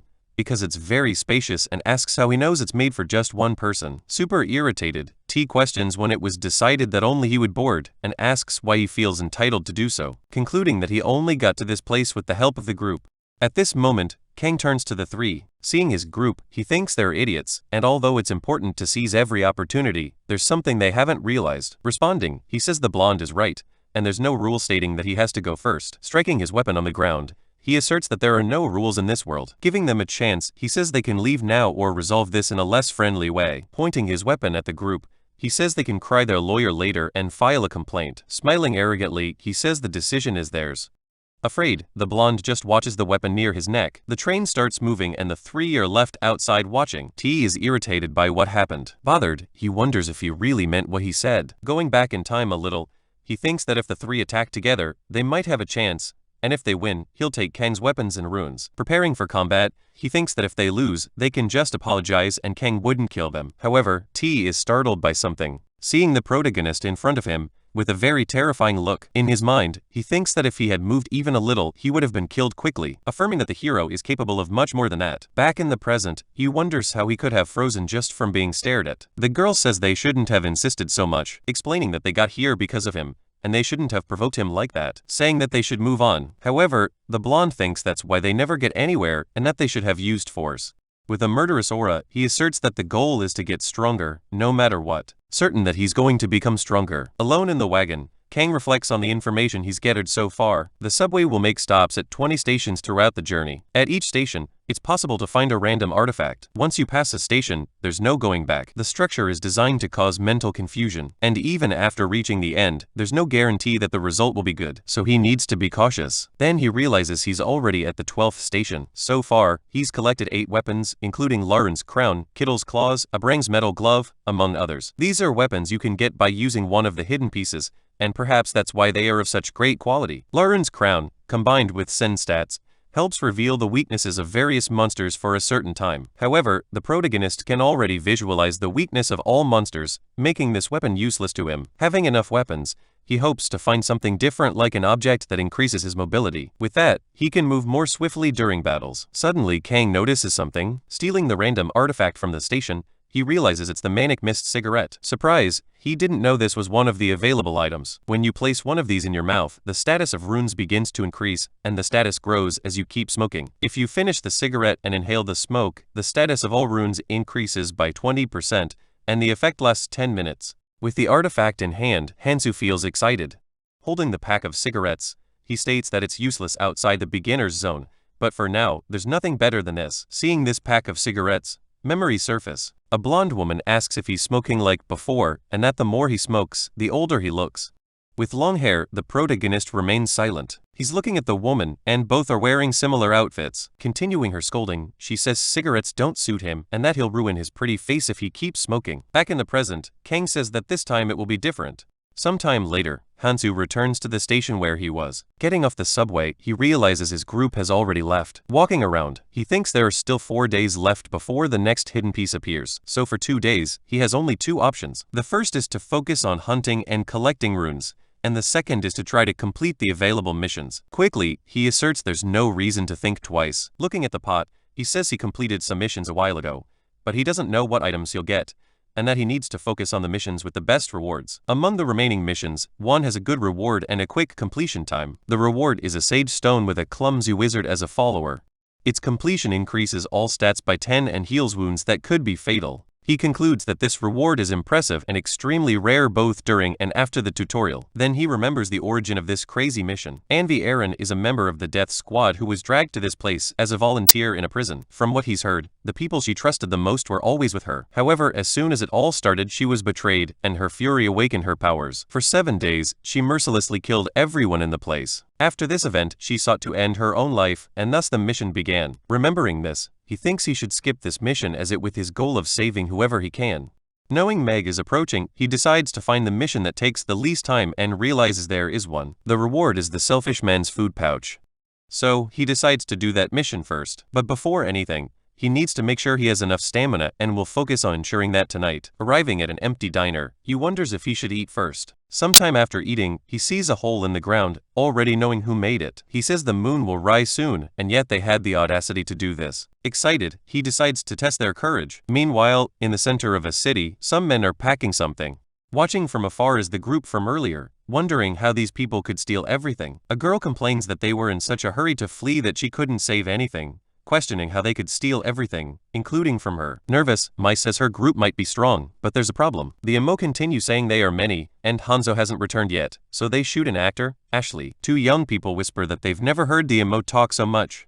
Pensive, Mai can't believe they found the convenience store and thought she had more time. The group of thieves begins to hurry. Sun Ho is with them and waves at the youngsters. The group then notices the eye contact. The blonde asks if he just waved, and Tad explains that they're trying to provoke them. He says they don't need to respond and should just leave. Walking away, he says they need to find more supplies elsewhere. However, deep down he's irritated, wondering why that guy waved since he's been doing a good job. Going back in time, Tad approaches the group of thieves, saying that since they needed food, they should try the subway. Revealing himself as a traitor, the blonde says he'll show them the way to the subway so they can take everything. The plan is to make Hanzo fight these guys for the food and ask for his help since there are too many of them. Sun Ho asks why he should trust him and says he must be plotting something with Hanzo. The blonde grabs the guy by the shirt, telling him to follow him. Irritated, Sun questions if he doesn't know how much his brother helped him, but a fist comes close to his face. Tad ends up landing a hard punch on his face, throwing the man to the ground. With a frightening look, he says the three of them are weaklings and he wouldn't trick them. Bleeding from the nose, the man just listens. He continues, telling them to think about it because it's an opportunity. Back in the present, the five are gathered in a house. The girl sees Hanzo and calls out to him. Relieved, she thinks he just came back, and that alone makes her feel more at ease. Happy, the blonde thinks there's no way to know it was him, so there's no need to be nervous. Even if they find out it was him, he can just make up some story. Mihai says that when they were behind Jijin and Young Yu, the guys took everything from the store. And Kang says he already knows. Then he asks how much food they have left. She responds that they don't have much and that they tried to take as much as possible. Intervening in the conversation, T says it just happened, and now they can just steal everything back, saying that it'll be hard for Hanzo to fight all of them alone. Kang replies that they should eat first. Irritated by the response, the blonde questions if he's mocking him. Slamming the table, he says it doesn't seem fair, asking the hero if he's not ashamed, because the group risked their lives for this food, so we should offer something of equal value. Then he presses, telling him to say something, and if he gives something good, he'll think about it. Nervous, the girl says they brought food for everyone, but he questions if they should just give it for free to the sly guy, because the group risked their lives for it, so they should charge. And that Hanzo didn't lift a finger to help with it, and someone once said there should be charity. Hearing all this, Jijin and Young Yu remain silent. With a smile on his face, he thinks that if he brings everyone to his side, he'll get rid of this guy, wanting to see how long he'll act. However, the protagonist simply says it's a pity because he can't give anything in return and asks how they can make it work. The blonde says he must have plenty of stuff and asks him to share it with the group. In the background, the blonde girl asks what he's talking about. T replies that Kang entered his secret place and must have found something good there. Smiling, he says he should share it with the group since they're all going to be traveling together. Offering a cereal bar, he tells them to stop fighting over silly things. Hanzo just observes his attitude. With his arms crossed, he responds that T has learned well, and T tells him not to change the subject. Standing up from the chair, he thinks the blonde wasn't subtle, but that makes sense since he sees the hero as an equal. But he thinks that's not the problem, and that he's not staying with them because he needs the group as their runes won't make a difference. As he walks away, the blonde asks where he's going. In his mind, Kang thinks he came because of Eris, and that he did what he could. Suddenly, he remembers how Kang T acts, and then he can't imagine himself saying that because it's too cringe. Leaving, he tells them to take care and stay in the shade. Seeing this, Mei-hee and Sangjin get nervous. The blonde girl intervenes, saying they shouldn't fight, and that they've made it this far without meeting that. Looking back, she invites Mei-hee to bring Hanzo back, but T says if the guy wants to leave, fine, and there's no reason to stop him. As he watches the hero walk away, he thinks that he remained arrogant until the end. He continues saying that if they give him something, the sly guy will come back, and that they don't meet him. Turning around, he asks Mei-hee what she's doing, asking if she's going to chase after that crazy guy. Approaching the protagonist, she says she's going with him and asks if she can come along. Nervous, she waits for his response. Answering, he says he can't take her with him. She says she understands that. However, Kang tells her once again that the decision to follow him is hers. This response makes the girl excited, but someone approaches from behind them. It's Todd, who says she still hasn't taken her runes from Sangjin, and in his mind, he thinks he can't let her leave. Sangjin speaks up, saying it's not a problem, because he's also decided to go with them.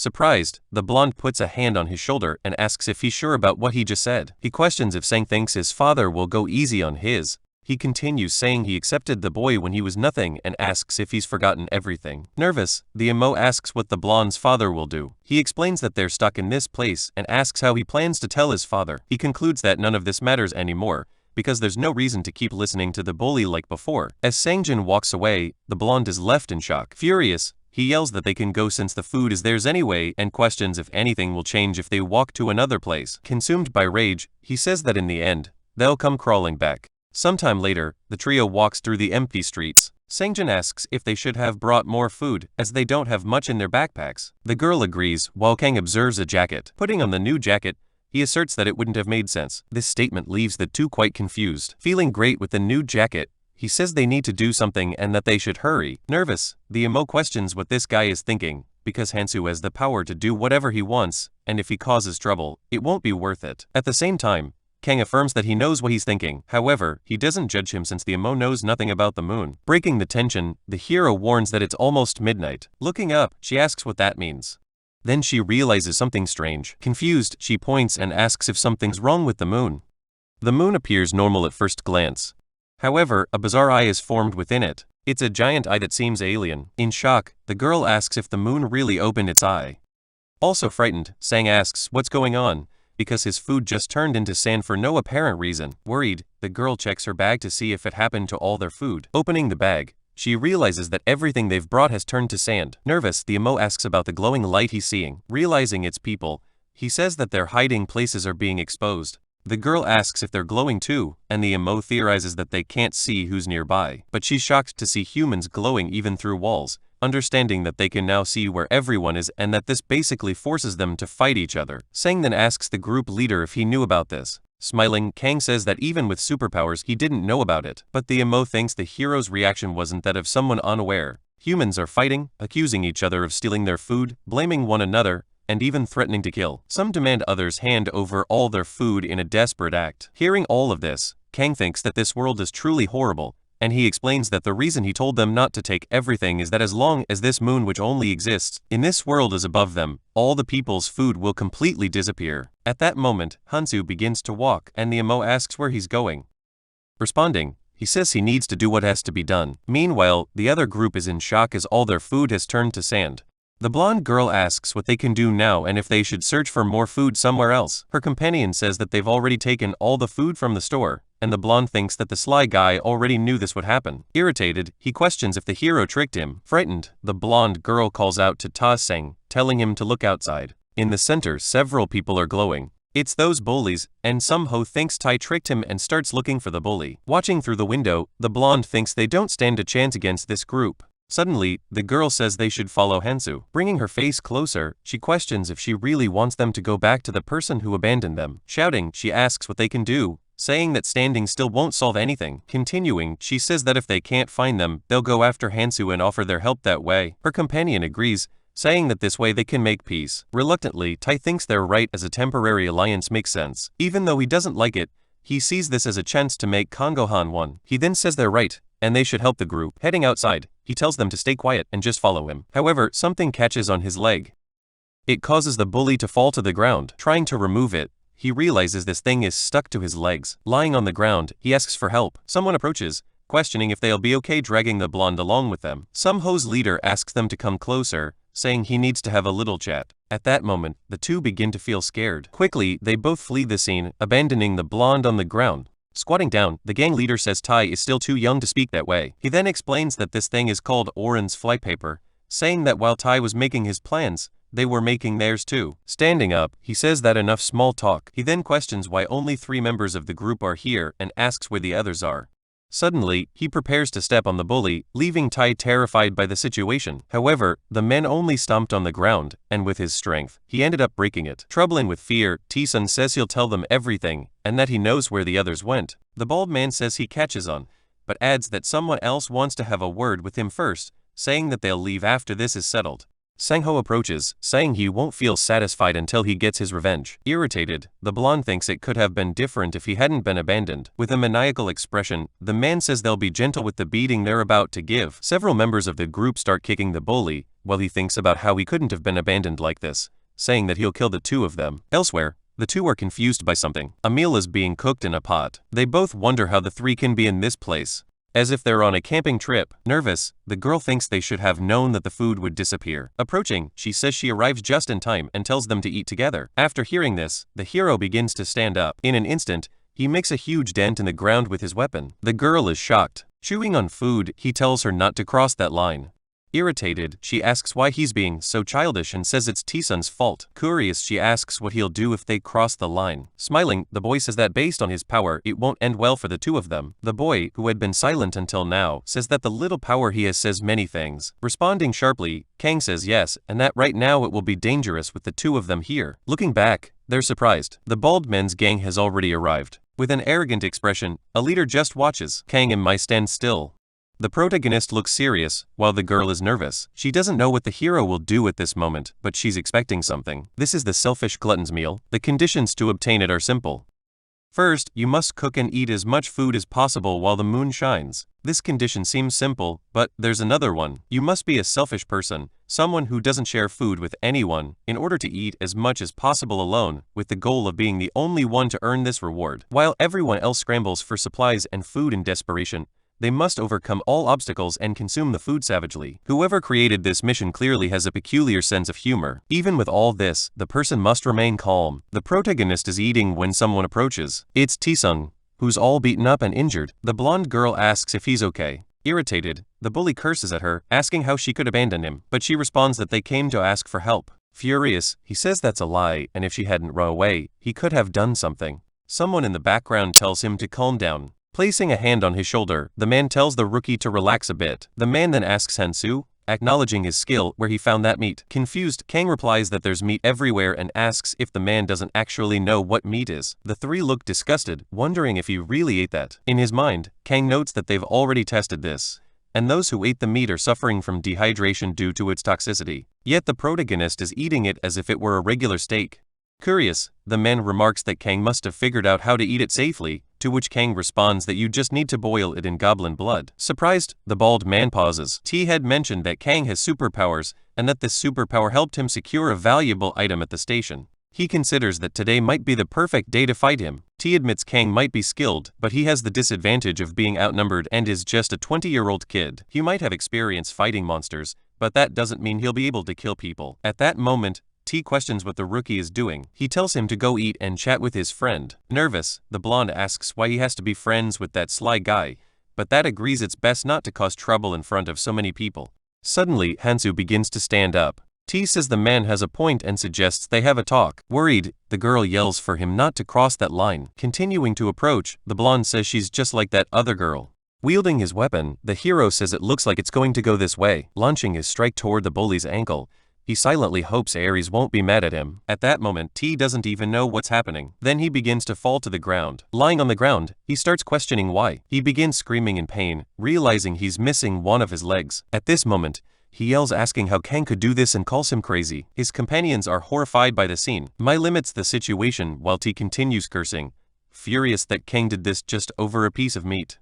Watching this unfold, the emo can't believe it. Desperate, he says the group needs to think carefully because Kang will only get stronger and more dangerous. He says Kang will kill them all to take their runes. He concludes that they need to kill him now as they won't stand a chance if they wait. Nervous, the bald leader orders everyone to prepare. Sai-ho agrees, thinking that now is the best time to fight before Kang becomes more powerful. Confident, he knows the gang has their weapons, and with their bodies glowing under the moonlight, Kang won't be able to escape. In shock, he wonders how a college student could have that look in his eyes and questions what kind of life he's lived. Amidst all this, the hero simply watches. He remembers that Ares and Keldian used to argue, even after joining forces. Ares would warn Hansu not to go around making enemies, but Keldian would insist that if an enemy was in front of him, he should crush them, because if he didn't, the enemy would come back to haunt him. Smiling, Kang thinks that both he and Ares agree with that philosophy. Then he raises his arm, showing 3 of his runes, thinking that if they're going to do this, they won't leave a single hair intact. The entire gang rushes toward him, shouting to finish him off. In response, Kang tightens his fist firmly. He prepares to attack now. Quickly, he uses such a powerful boost that the ground beneath him shatters. Charging toward the gang, he says he'll test the mission's reward on them. Frightened, Sang-ho wonders how Kang can move like that. The hero lends a precise blow on the man who thinks this is going to hurt. With the impact, he's sent flying. Quickly, the protagonist moves to another spot, defeating one person after another while the bald leader can only watch. Scared, he wonders if Kang managed to absorb all the runes he had. He then orders his men not to flee, saying they just need to use their advantage. Suddenly, the hero appears in front of him. Irritated, the man says he won't surrender. Walking toward him, Kang suggests he think carefully. Terrified, the bald man asks if Kang thinks he can live with the weight of killing someone. He insists that what Kang is doing is murder. He concludes that this isn't something a kid like him will be ready to handle. Ignoring a man, the hero gets closer. Charging forward with his weapon, Kang unleashes a series of strikes on the bald man, making him fall to the ground as Kang watches from above. With a sharp and cold gaze, he just stares at the man already lying on the ground. All the thugs lie on the gravely injured. The blonde and her companion look on in horror at the scene. With his weapon still embedded in one of the men, Kang asks since they're here if it means they still want to fight. The two exchange fearful glances, deciding to flee without saying a word. After the battle, the protagonist heads toward his group. He resumes eating as if nothing happened. Chewing on the monster meat, he asks if anything happened and thinks to himself that he won't share the food. Awkwardly, Minnie says it's nothing. The three of them gather near the bodies of the gang members. The next day in the city, dawn is breaking, but the moon with the eye remains in the sky. However, it begins to close. Quickly, the eye of the moon shuts completely. As Kang walks, he thinks he's eaten enough to last nearly 3 days. He failed all the missions that involve people. But by obtaining this item, everything was a success, because it protects food from the moon's light and preserves it in a subspace where he can store anything. It can be used 5 times, providing food for almost 2 weeks. As they walk, no one speaks. However, the girl asks if everything is okay, saying that he didn't kill the thugs. The hero stops walking, sighing. He says she's a scary woman. Irritated, she retorts that she's not, and that she was just worried about him. The girl thinks it's not surprising he didn't kill them since none of those men stood a chance against him. She figures there's no need to worry about the others, because Kang can become even stronger. Thoughtful, the protagonist realizes that Minnie has perfectly adapted to this place, and that he could too if his goal was simply to get stronger. However, he came back to the past with the aim of saving as many humans as he can, minimizing conflicts and uniting forces. With that in mind, the most important task of all is establishing the rules of this world. The first requirement for that is to not kill any humans to take their runes. Hanzo could do that to use the few runes people have, but in doing so he wouldn't be able to balance the contribution. Even though it's difficult to enforce these rules now, it's more effective when established by someone powerful, affirming that a specific cleansing is necessary. But there are many people watching everything. However, that's not a concern because someone will stumble upon the runes at some point. Sang-jin speaks up, saying he's going to stop for now, and the girl asks what he means. Nervously, the boy says he doesn't think he can continue with them. Worried, she asks why now, and Kang says he can do whatever he wants, respecting individual choices. Turning his back after hearing the response, the emo starts to walk away. Hanzo asks why he doesn't do what he truly wants to do. He approaches Minnie, asking if she's afraid of him. The girl is surprised by the question. Looking away, she thinks that she's afraid. However, she just needs to be careful not to cross any lines. Nervous, she stays silent. Suddenly, she responds that if she leaves now, she won't be able to return later, and affirms that she'll stay with him as long as she can. Kang watches her after hearing the response, his gaze cold. Faced with this, Minnie becomes very nervous. He thinks she has great intuition. Smiling, the hero says that if that's the case, they should move on.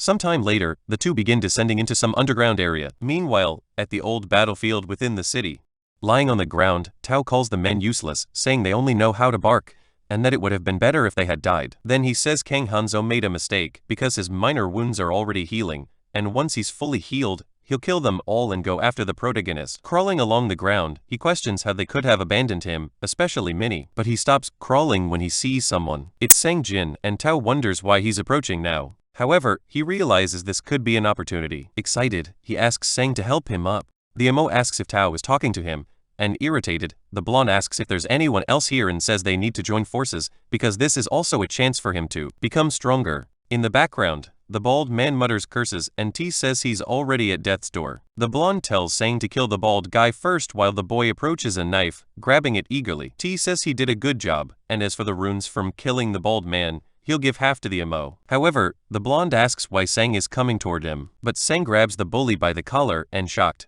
T asks what he's doing. Then Tao wonders when Sang-jin became so strong. Holding the bully, the emo says he should have done this a long time ago. Desperate, the blonde begs him to let go, but Sang just stares at him with a murderous look. Quickly, Sang stabs him with a knife. Writhing in pain, Tao starts cursing the emo. Grabbing his shirt, he demands to know how Sang dared to do this. Sang responds that the bully always told him to know his place, and now the blonde should know his own place, because he is nothing when he's alone. He questions if it was fun all this time, using his father's name to spout nonsense. On the verge of collapse, T continues swearing in disbelief. With a terrifying expression, the emo begins to laugh. Then he drops the knife on the ground. But quickly, he starts vomiting. However, he thinks that he shouldn't grow weak over something as small as this, punching himself in the face while the blonde lies on the ground. Stealing the rune from his former companion, he thinks it's not meant for him. Quickly, he heads toward the bald man, who starts pleading, saying they can talk, and if Sang lets him live, they can join forces. Sang keeps walking while the bald man says they can become stronger together. As he walks, the emo says he now understands why Anso didn't come after him. Facing the bald man, who's begging for his life, Sang questions how pathetic he must have seemed to the hero, saying he doesn't want his protection, and that all he ever wanted was the courage to fight by his side. Because if he had decided to get stronger instead of cowering, he could have stood by his side. With 2 runes in hand, he thinks that if he hadn't been so weak, he wouldn't have been abandoned. That's why he hasn't changed since the past, when he used to shrink back walking on eggshells because of other people. But now it's different. Now he wants to prove his worth. With a cold gaze, he decides he will become stronger, aim to reach Hanzo's level. And he thinks that if he uses these idiots to get to the same level, the hero of himself will see him differently. Elsewhere in the city, a few blackbirds are flying. Suddenly they attack Minnie. The girl starts to take a deep breath. Using her ability, she lets out a supersonic scream, causing the animals to fall from the sky. Looking back, she notices something coming. It's a giant bird, which is quickly sliced by Kang's blade. Without hesitation, the hero saves his teammate. Awkwardly, the girl says that in the end, she needed his help again. But he replies that being independent and doing everything alone are 2 very different things. Handing her part of the kill, he explains that if an ability has weaknesses, the least she can do is ask for help from a teammate, telling her to carefully weigh the pros and cons of each ability she has. Checking her stats, she understands it's now the 3rd day since they arrived here. Relieved, she thinks it was good to have bought abilities from Hanzo that increase magic and stamina to keep up with him. But regardless, she needs to learn not to depend on him. She sighs, frustrated with herself. Kang analyzes his stats and notices that his stamina is at 42. The best method is to keep attribute values balanced, and it wasn't hard to find what he needed because Minnie was lacking in both strength and stamina. Suddenly, the system contacts them, notifying them to return to the starting point immediately, and that anyone who's late will be punished. Surprised, the girl realizes it's a fairy, and in the background, the protagonist calls her to go. A while later, the 2 are walking. She can't stop watching Kang along the way. Curious, he asks if she has something to say and assures her there's no need to be afraid. Blushing, she says it's fine. Very nervous, she asks if he's dating anyone. Flustered, she wonders if she asked something too personal. In her mind, she tells herself she shouldn't think of him that way, but he seems too generous, so she can't afford to lose him. Fidgeting, she thinks she wanted to ask something else, actually. With a disappointed expression, Kang thinks she seems a bit too strict, but isn't worried about saying these things, and that Kang Ta would have loved to get this question, even if it was just small talk.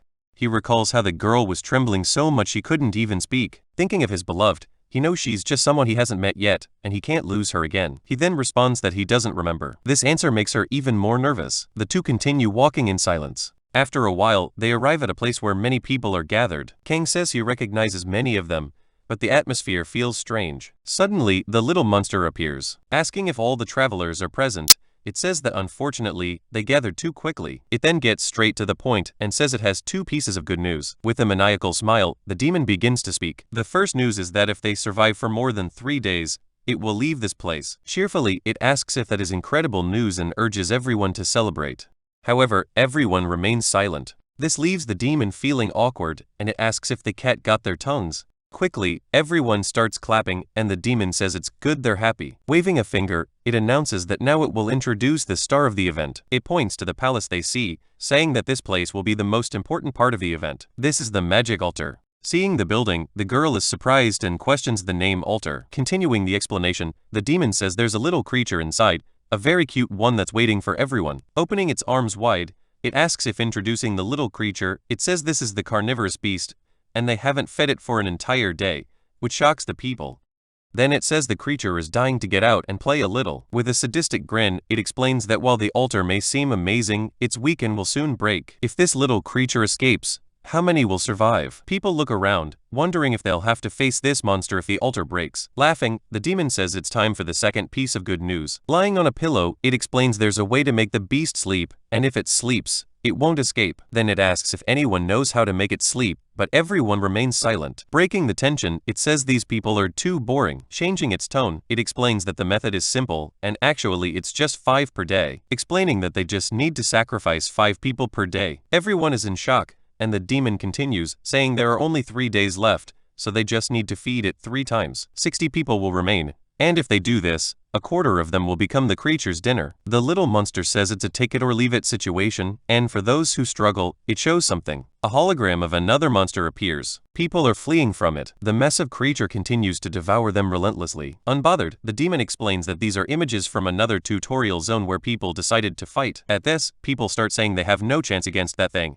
and that they have only one option. Then someone raises their hand. Nervously, they ask how they're supposed to choose the people. The demon replies with another question, asking how he's supposed to know. He explains that they could use rock, paper, scissors or fight it out. It doesn't matter, because they just need to stay alive. Showing a timer, the demon says they only have 1 hour to decide. After that, they'll be safe for a day, and then they'll have another hour to choose the next sacrifices. It concludes by saying in hopes they make the right choice. Panic spreads as everyone starts shouting that they're going to die. Minnie looks at the protagonist and asks who he thinks they should do. Closing his eyes, he responds that the damage is already done. That man from earlier speaks up, saying they need to be fair. He suggests drawing lots to select 5 people for the first day, and then another 5 for the second. Smiling, someone asks why they should do that. Nervously, the man in the beanie looks behind him. The girl is surprised to see who it is. It's Sang-jin, who questions why they need to be fair. Someone asks what he means by that, and the boy repeats his statement. He's standing with the 2 people from before, and questions again why they should be fair. The man says he can't do that when he doesn't even have a plan. Sang-jin asks who said he doesn't have a plan. Placing his hand on a post, he responds that his plan is simple. Instantly, he breaks the post using just his physical strength, startling many people around him. Revealing his plan, he says they'll start by finding the useless ones. With a frightening look, he says they'll sacrifice 5 useless people and asks what they think. The people around him are shocked.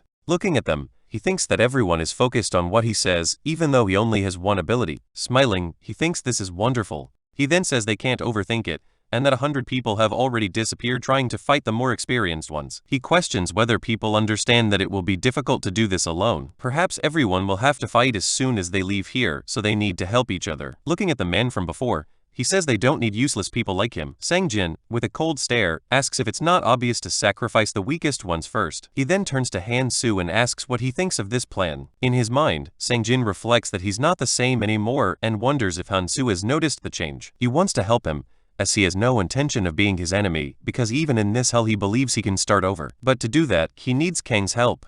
Sang-jin is certain that Han-soo will agree with the idea, thinking it's the only option. However, Han-soo responds that it's not a bad method, but then says he has another idea and if they follow it, everyone can survive without sacrificing anyone. This shocks everyone, including Sang-jin. Nervous, Sang wonders what this idea could be. The man in the red beanie speaks up, saying it's impossible for everyone to fight together, and even if they have the numbers, there's no way to fight a monster that regenerates while devouring more people. Confused, the protagonist replies that no one said they had to fight. Frightened, the man asks what the plan is and if Han-soo is planning to fight alone.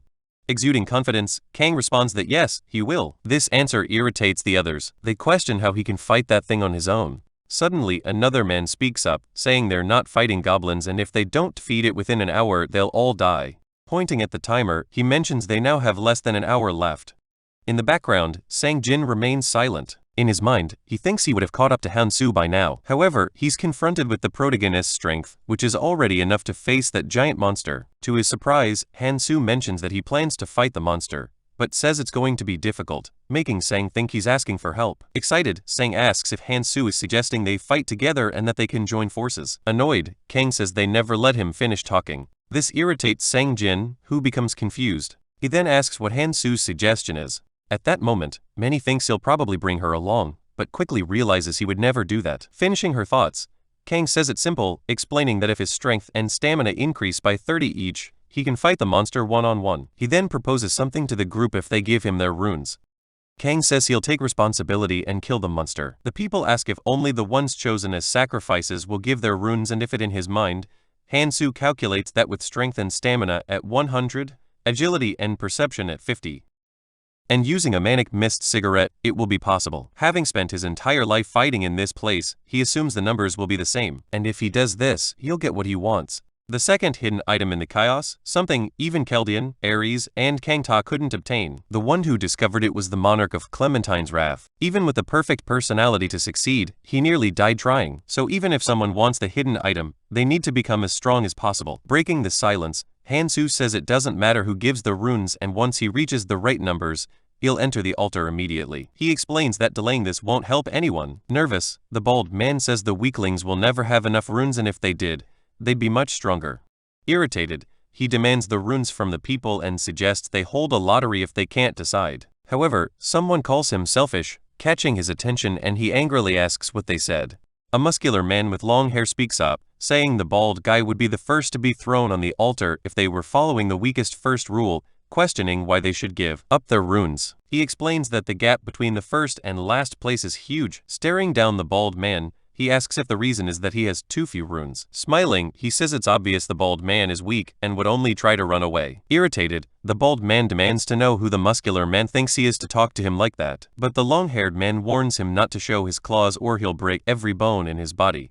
Frightened, the bald man asks if everything comes down to strength for him, saying that he can't even respect his elders. He then questions if they don't live in a democracy. As the muscular man approaches, he agrees, saying that's true, so they should vote. He tells the bald man to either hand over his runes and live another day or offer himself as a sacrifice, and that the vote will be secret, asking what the old man thinks. Kang steps closer to the bald man. Nervous, the older man says that Kang is strong and could easily take the runes from the muscular guy. He then suggests killing some of the stronger people, but before he can finish his sentence, someone punches him, asking if he wants to die. The man in the red beanie delivers the punch, and the old man responds that he doesn't want to die because he has a family. Then someone suggests throwing the old man in first because if the monster isn't satisfied, everyone will die. At that moment, Kang sighs, watching the chaos unfold. He thinks to himself that they never learn to retreat. Soon enough, they'll need to address this problem. As everyone argues and fights, Hansu calls for silence. Extending his hand, he explains the options they have. He tells them they have 5 options in total,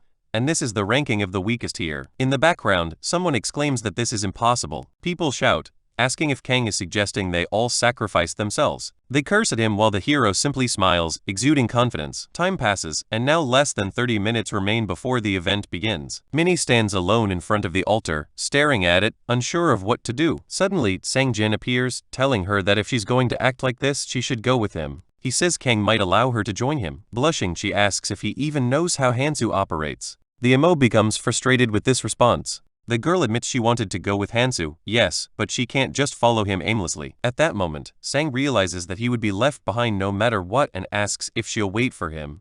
Quickly, the girl responds no, explaining that the hero would get mad at her if she did, and that it wouldn't be any different from the others who rely on others. Everyone is panicking, and Kang questions what they were doing about the others who were busy elsewhere. Sang-jin doesn't care if they were resting, but now they'll have to face the consequences. He explains that they weren't left behind because they were weak, it's their weakness that kept them from catching up. He asks if they really thought he'd pat everyone on the head and take care of them. Then he says that if they want to live, each of them must give him 2 runes. Kang tells Minnie that this is all he can offer, and that she can repay the rest after hunting for 3 days. Extending his hand, he says they can make up for it. Back in the present, Minnie says that Hanso always keeps his word, so he'll handle everything himself, and because of that, she needs to hurry and wonders if she can still catch up to him. Sang tells her she could come with them, saying that the others would love to have her in the group. Smiling, the girl thanks him, but says it's not the right time for that, promising to answer later. She starts to walk away from him. Watching her, Emo thinks he doesn't need to see her fighting to know, and she's even stronger than before. Trembling with frustration, he says he needs to show something too, because he's still not good enough. He needs to prove his worth. Suddenly, the muscular man calls out to him, saying they need to talk. With a deadpan expression, Sang asks what he wants. One of the men asks why Sang is so tense. The man explains that his subordinate is a bit shy and introduces himself as Park Seol. Pointing behind him, he asks if Sang is the leader of that group, and suggests they have a leader chat. However, the emo questions this title, explaining that they're just friends and that the people follow him. Park says that's what makes a leader and that Sang must be impressive, seeing how strong they've become, making Sang feel awkward. Park mentions that he noticed Sang knows that guy Hansu. Curious, Park says he'd like to ask a few questions about him. Reluctantly, the emo agrees to answer. Meanwhile, inside the altar, Kang notes that goblin venom won't work. He'll need paralysis venom instead. Using the wing cap beads, a small amount of his stamina is recovered during the buff. It's useful for something he found while hunting. He needs to use it before the battle begins. Descending the stairs, he thinks that his attributes aren't very balanced right now, but he has no choice, because to fight this monster, he's still not close to being strong enough. Taking out the box, he says he'll smoke a lot of the Manic Mist cigarettes. He puts one in his mouth, realizing it's been a long time since he's felt this, and hoping you won't regret it. The protagonist starts smoking the Manic Mist cigarette. He's immensely powerful with this item and the 60 runes he collected earlier. With a focused look, he thinks that a rune worthy of this world has just been created. Because when rune attributes exceed 100, the colors start to blend, causing the rune to undergo a transformation, starting from colorless to red, then orange, and finally yellow. Soon, his status numbers begin to shift, starting with a colorless rune. Even though the difference is small, from 99.9% in normal runes to 0.01% in colorless runes, the transformation has begun. As the battle unfolds, Kang realizes that the higher the level, the greater the difference in abilities. He knows this monster wouldn't normally appear in the first tutorial, so a colorless rune should be enough to handle it. With his weapon in hand, he states that the essence of a troll would be enough to crush this creature. He prepares to attack. Rushing forward, Kang mentions that only one person has succeeded in obtaining this hidden item so far. Since arriving in this hellish place, the first thing he noticed was that the more impossible something seems, the better the reward. Charging from above, the protagonist goes all out to strike the giant monster. Suddenly, some people begin to pass through the portal entering the altar. Park, one of the other leaders, asks what Sang-jin is doing and tells him to hurry inside. Sang-jin begins to enter the altar as well. Smiling, the other leader asks if it wouldn't be better to bring his friends along too. Sang-jin responds that it would be. He then tells them to hurry up and help Han-soo. In this world, there are racial skills. Monstrous races, like carnivorous beasts, are born with these skills. The carnivorous beasts use 2 specific racial abilities. Quickly, a monster tries to strike the protagonist, who manages to dodge. Focused, Kang anticipates the monster's next attack. The first racial skill of a carnivorous beast is fear. The monster charges at the hero with all its might. Its massive claw approaches him. However, he dodges the attack once again. Backing away from the beast, he realizes that it paralyzes its prey using fear and recovers stamina by consuming its victims. Sweating, Kang notes that the pattern remains the same, which reassures him, because after the carnivorous beast restores its stamina, if it manages to use the blood-draining swamp, it will drain the blood right out of the body. Interrupting his thoughts, the monster attacks again, smashing the ground. Reflective, the hero understands that he can't compete with raw strength. His needle will only make a tiny puncture. However, he knows of a more effective method. Looking at the giant, terrifying monster, he understands that the best strategy is to restrict its movements. The monster prepares to attack again. Quickly, Han-soo dodges while thinking that he needs to pierce the monster's skin. Getting ready to strike, he aims to hit the median nerve and inject the venom. He successfully lands a powerful blow with his sword, striking directly at the monster's nerve. The beast lets out a deepening roar of pain. Kang thinks that this should be enough. Smiling, he says he'll wait until the monster can't move anymore. Only 12 minutes remain on the clock. The hero prepares to strike again, unleashing a series of magical slashes with his sword, but the monster blocks them. After the attack, Kang steps back. With a demonic gaze, the monster waits, full of rage. However, the protagonist remains calm, observing while smoking his special cigarette. What he's witnessing is the unique skill of fear. It's influenced by one's mental power and magical resistance. Compared to other monsters Kang has faced beyond this tutorial level, this creature is in the end just a joke. Confident, Han-soo believes he can finish it off. Having developed keen senses from years of combat and experience, his survival instincts are sharp. The monster tries to attack, but Han-soo effortlessly dodges again. When his former comrade Kang Ta spoke about combat being merely a matter of prediction, the hero laughed at him.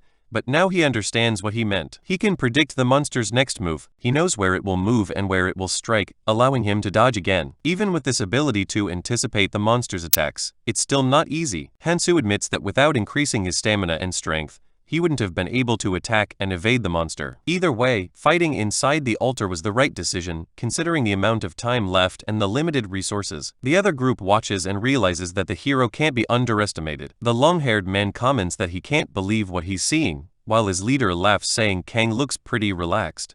In the background, Sang-jin observes as the two discuss how it seems Kang didn't even need the runes and they were likely extorted. Then the leader says they just need to stick to the plan, and his companion agrees, saying they should descend quietly. From afar, Sang-jin shouts, announcing that they've come to help. Surprised, the protagonist looks over, but Sang-jin keeps calling out, telling Han-soo to wait a little longer. While in the background, Park asks what he's doing, placing a hand on Sang-jin's shoulder. Park reminds him they agreed to descend quietly, and the emo replies that Han-soo needed to know they were there. Nervously, Park warns him that if he keeps shouting, a monster will notice them. Extremely anxious, Park stammers, asking if Sang-jin hadn't thought of that. Turning away, he mutters that the emo is an idiot. Smiling, Sang-jin simply apologizes. Down below, Kang is impressed with how much the boy has changed. One of the men comments that there might be a setback because of that idiot. However, he assures it's nothing to worry about. He continues, saying that once they take care of the beast, they'll deal with the two of them. In his mind, he realizes that after watching the protagonist fight, he knows that Kang is dangerous. He's not just a regular human, he's a satisfied tiger, a monster only resting because of its content. Nervously, the man reflects that it's not just about strength, because he can't forget what he saw that day. He saw the hero fight against so many alone without hesitation. Upon further reflection, it seems like Kang actually enjoyed fighting. The man concludes that someone is dangerous as Kang cannot be allowed to roam free. Once they eliminate him along with the others, Mei will be under his control.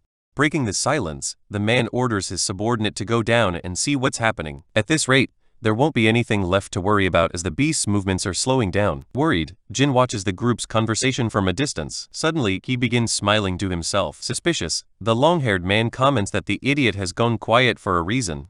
However, something grabs everyone's attention. They feel the staircase trembling. Seeing an explosion above their heads, they shout that everything is going to collapse. Everyone starts falling in a panic. On the ground, the man wonders how it's possible that the stairs collapse out of nowhere. Thinking they've already been caught, he admits it's been exhausting. The beast is now standing right in front of the group, staring at them with a look of hatred. Moreover, the pressure on the first floor is entirely different from that of the upper floor. The group watches the monster in terror. Nervous, Park considers attempting a surprise attack, but wonders where Hanzo has gone. Seeing the hero step out, the long-haired man questions what he's doing. Sweating in fear, the leader asks if the hero isn't supposed to help, saying that with the group's help, they could finish it quickly. For a brief moment, he wonders if the hero is about to give up. In response, Kang merely bites down on his cigarette. Looking at them with disdain, he says he would have helped, but the man messed everything up and now the monster will recover all its stamina. Glaring at them, he thinks he barely managed to dodge the attacks because of the distraction. He affirms that this group won't be able to handle the situation. Holding the venom,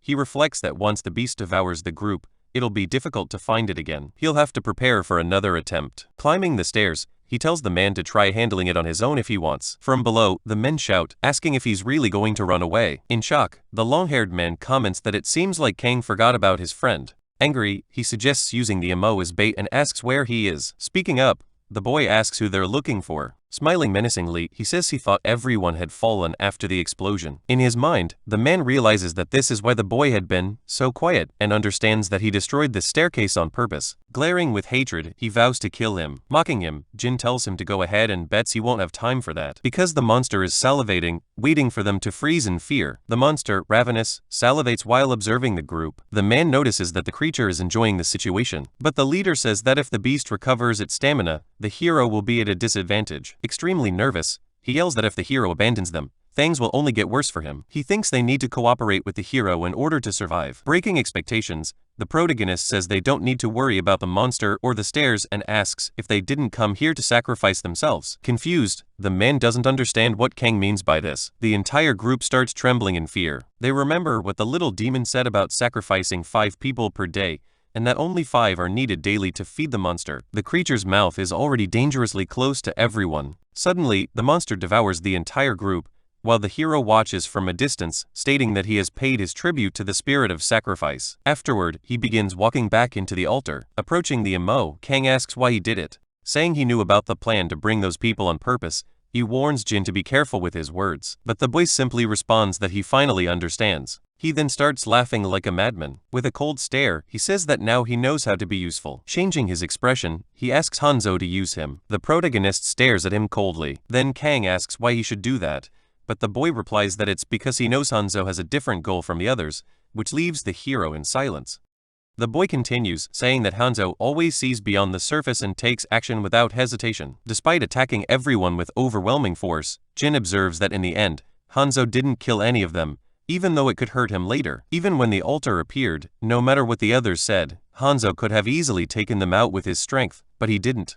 Jin admits he doesn't understand why Hanzo isn't killing people. Nervously, he points out that anyone can see that this isn't the hero's true nature. Hanzo remains silent, merely watching. Then Jin speaks again, asking Hanzo to use him. He offers to dirty his hands in Hanzo's place, and whoever trades places should either take Jin with them or at least let him follow. In response, Hanzo laughs. Walking toward Jin, Hanzo says he doesn't know. He mentions that how he dealt with things was complicated. Clenching his fist, Hanzo admits that this time there was no other choice, and it was the only way to handle the others. Nervously, Jin insists that next time he won't let anything happen to Hanzo. Shouting, he promises it will be different and begs for a chance. He explains that people will always try to get in Hanzo's way because he stands out too much among them. So, for people to manage on their own, Jin offers to meticulously take care of everyone who gets in the way. That way, Hanzo can focus solely on his goal. Most importantly, Jin believes that as Hanzo grows stronger, he can become stronger too by following him. In his mind, Jin worries that if Hanzo reveals his true goal, he may stop following him. Hanzo begins to turn his head, suspicious. He asks what Jin would do if circumstances forced him to stay behind even if he agreed to the plan. Smiling, Hanzo gives an example of Jin being left behind against his will. After this statement, there is a brief silence. Jin takes it as a sign and realizes something is off in the second tutorial. Then Jin says that if that happens, he will get stronger and find Kang again, hoping that when he does, Kang will accept him as his ally once more. As a response, Hanzo laughs and tells him to go down. Shocked, Jin asks if Hanzo is still rejecting him. Approaching him, Jin begs for one more chance, promising to make up for all his mistakes. Finishing his cigarette, Hanzo drops it on the ground and stomps on it. Hanzo tells Jin not to misunderstand. Then, he tells Jin to meet him tomorrow at 1 in the afternoon. He explains that by then, the monster below won't be around. This response leaves Jin stunned. Continuing, Hanzo instructs him to collect all the rooms below because Hanzo killed those 10 people, so Jin should take the rooms. Walking away, Hanzo tells him they'll see each other later. Jin remains silent. As Hanzo departs, he thinks to himself that he's unsure if it was the right choice, but he knows that he will meet Jin at some point. He recalls when Eris told him to return to the past to save all of humanity. She mentioned that there would be people who would stand in his way and that he needed someone to punish them, a justice enforcer. This enforcer would manage things in his place. It's an essential role, not only for Alice, but for every monarch in their world. The monarchs don't dirty their own hands. Instead, someone else does it for them, helping the monarchs move closer to their goal. With his arms crossed, Hanzo originally thought of choosing Iren for the role, but he's now considering giving Jin a chance, though he's uncertain how much he can trust him. He recalls that once the second tutorial begins, everyone will be forcibly scattered, and when that happens, Jin's mindset might change. However, he understands that with some runes and aid offerings, having a useful enforcer might be worth it. Still, Hanzo knows that if this fails, there will be nothing else to do, and for now, his focus is on obtaining the hidden piece, willing to do whatever it takes. He vows to finish things once and for all. He wonders what he needs to accomplish next. Looking at the conditions for the second hidden piece, Hanzo realizes that it's simple. Before the carnivorous beast destroys the entire altar and emerges, he must defeat it once and for all. However, this condition seems designed to be impossible to complete. Suddenly, a mysterious magical portal appears in the area. Upon entering the portal, the system notifies that the secret mission has been completed. Hanzo approaches a magical object, wondering what he'll find next. As Kang looks at the magical object, he feels a surge of excitement. Placing his hands on it, he realizes that it's the Ring of Nirmaha, the symbol of the Vampire King. Perplexed, he remarks that he can't imagine how the Berserker monarch managed to obtain this. He affirms that this is why no one has been able to claim it before. This is Nirmaha's ring. There are several standards for categorizing the levels of an artifact, but the most important standard is its color. A common artifact can never be more valuable than one with a superior color, although of course there are exceptions. Just as a traveler gradually develops their rune, growth-type artifacts absorb the rune and change color as well. Among all of them, there is one item that stands out as the best to have, the numbered series. Specifically, number 9, Nirmaha's ring. This artifact is symbolic of Clement. However, despite the name, numbered series doesn't imply that there is only one. In the past, Clement was the only one to own this artifact. This is why it bears symbolic importance. Through the 8 authorities that originated from this artifact, countless people were torn apart. Kang can't believe he now holds such an artifact in his hands. Ripping the item, the protagonist smiles, acknowledging how valuable it is. Considering how difficult it was to obtain this artifact, he knew it wasn't just some random object that could be tossed aside. But he's still surprised to learn that it belongs to the numbered series. This is Nirmaha's ring, a colorless artifact. The system notifies him that it can unlock an authority. From what he knows, the Ring of Nirmaha has a total of 8 authorities. However, being colorless, he can only unlock one authority. The system notifies him that the authority of destruction is available. Its ability is to deactivate individual traits and abilities, including passive ones and skills. However, to activate it, you must make direct contact with the opponent. Once the time limit is reached, the effect is automatically suspended. The protagonist thinks that the ability to nullify his enemy's powers at will is incredibly powerful. But to fully utilize this, at least one of his stats must match the colorless rune. Pondering this, he realizes he will need to acquire several magical runes from now on. Suddenly, he steps out of the portal. Outside the altar, Kang begins to walk. In the distance, the hero calls out his name. Amazed, Minnie says she heard that Kang finally managed to slay the carnivorous beast. However, her excitement quickly turns to fear. A huge shadow begins to rise over the street. Time has completely run out, reaching its end. The group watches as the altar simply vanishes. Kang reminds Minnie that he had told her before. Smiling, he says he promised to take responsibility and eliminate the monster. Seeing this, Minnie blushes deeply. Embarrassed, she fixes her hair and nods. The Jin realizes that Kang really did succeed, and he feels validated in his trust in him. Hanzo mentions that there should be some time before the next tutorial begins. He tells Minnie to start hunting. Nervously, she calls out to Kang. She says she wants to take a different path from his now. Minnie admits that she doesn't feel qualified to stay by his side at the moment. When she's around him, she tends to rely on him too much. Smiling, she says that fortunately Jin offered to come with her. Confirming this, Jin happily states that she's welcome in a group and that everyone will like her. As she gazes at Kang, Minnie thinks it's a shame, but she believes that parting ways for now is the best option. Kang reflects that they would end up taking different paths anyway when the new tutorial starts. He understands that Minnie is only thinking from her perspective, and that's fine. So he tells her that it was a good decision. After his response, he begins to walk away and Minnie falls silent, but quickly she calls out for him to wait. She promises that the next time they meet, she won't give up so easily. Smiling, she says that they'll see each other again. With that, Kang smiles, bidding farewell to both of them. He agrees that they will indeed meet again. He then calls for Jin's attention, remembering when the told Kang to take a chance on him. Kang says that if Jin is serious, the choice is his. With just that one sentence, Jin is overjoyed and filled with excitement. A week passes. The little demon has gathered all the survivors. He declares that they have waited long enough, announcing that the second tutorial is about to begin. Then, with a devilish smile, he comments that there are more people than he expected. With a snap of his fingers, he says it's time to change stages. Something starts glowing on the ground, surprising everyone as they try to figure out what it is. They realize that there's a light shining beneath their feet. A young girl clings tightly to her father in fear. Meanwhile, they understands that the second tutorial has finally begun. In another location, the people have been teleported, confused and questioning where they are. The girl is terrified. The little demon, Diabolus, appears and asks if everyone is present. The system announces that before entering the tutorial, they need to adjust the number of people. One of the survivors, already nervous, demands to know what they mean by adjusting the number of people. The system clarifies that from now on, it must do one thing. They need to limit their room to 7 people total. The system reiterates that no room can have more than 7 people. Nervous, Diabolus realizes there are 8 people in their room. The system explains that each room has different scenarios, but the start should be the same across them. It asks the group to discuss the matter amongst themselves. One of the survivors thinks to himself that he had suspected their progress had been too easy up until now. He wonders what they should do next. Looking at Hanzo's weapon, one man comments that it looks strange, like a needle. He questions if this guy is really Hanzo, saying he hasn't seen Hanzo's ability in action yet, but it must be impressive to witness. Then, a woman steps forward, suggesting that whoever is left behind should work together. She adds that, in any case, someone has to go. Smiling, she proposes that everyone introduce themselves and make a case for why they should stay. She encourages everyone to show their value as individuals. A confident man steps up, offering to go first. Arrogantly, he presents himself, sure that no one in this room could defeat him. He boasts that he's certainly not someone to be dismissed. Hanzo, observing quietly, realizes that the man is using Art Q1. He understands that this is a unique ability that uses magic to enhance one's stats. It also allows the user to empower their weapon with magic, just as this man has done. Art Q1 is definitely a unique and useful skill. Despite this, Hanzo knows the man's effectiveness is limited. Still, having a skill like this is better than nothing. The red-haired man continues, claiming that if skill importance is considered, he has the upper hand. Introducing himself as Kamen, he reveals that he possesses the with his arms crossed.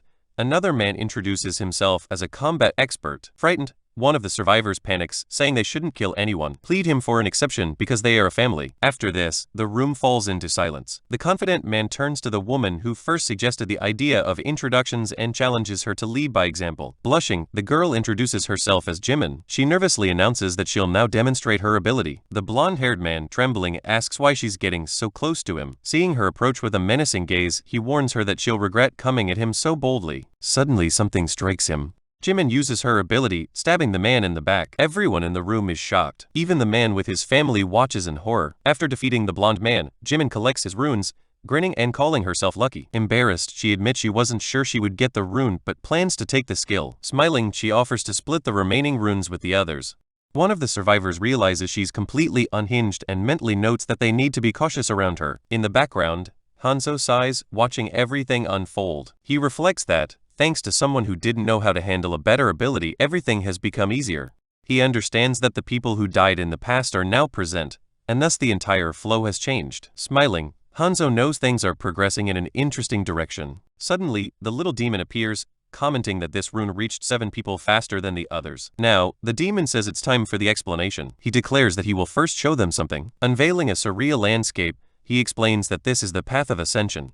Their task is simple, he says. They must keep climbing this massive path for 3 months, and reach the dormant volcano at the center of the 2nd floor. Once they pass this second tutorial, the whole world of adventures will open up to them. Wishing them the best, the demon vanishes. The group begins walking across the bridge, with Hanzo leading the way. Trying to lighten the mood, one of the men encourages everyone to stay together and get along. Watching the protagonist walk ahead of them, another man grows irritated, wondering what Hanzo's deal is. Just then, one of the survivors notices something strange happening. As Kang looks back, he realizes the bridge is collapsing behind them. Without hesitation, the group begins running for their lives. After a frantic escape, they finally reach solid ground exhausted. The little demon appears, smirking, and asks if he forgot to mention that the lower part of the island collapses over time. He adds that the bridges fall apart even faster, so they should be careful.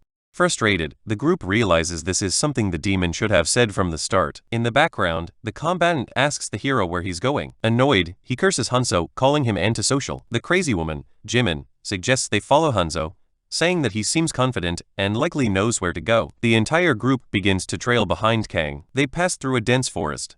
After walking for hours, the combatant complains that they haven't found any bridges yet and demands to know where Hanzo is leading them. He grumbles that they've been seeing the same things over and over with no clear destination. Frustrated, he asks how long they'll have to keep walking. Curious, he then notices Hanzo eating something and asks what it is. Hanzo replies that it's oak bark, which has an antidote effect against venom. Perplexed, the man asks why he would need that. Suddenly, a giant snake appears.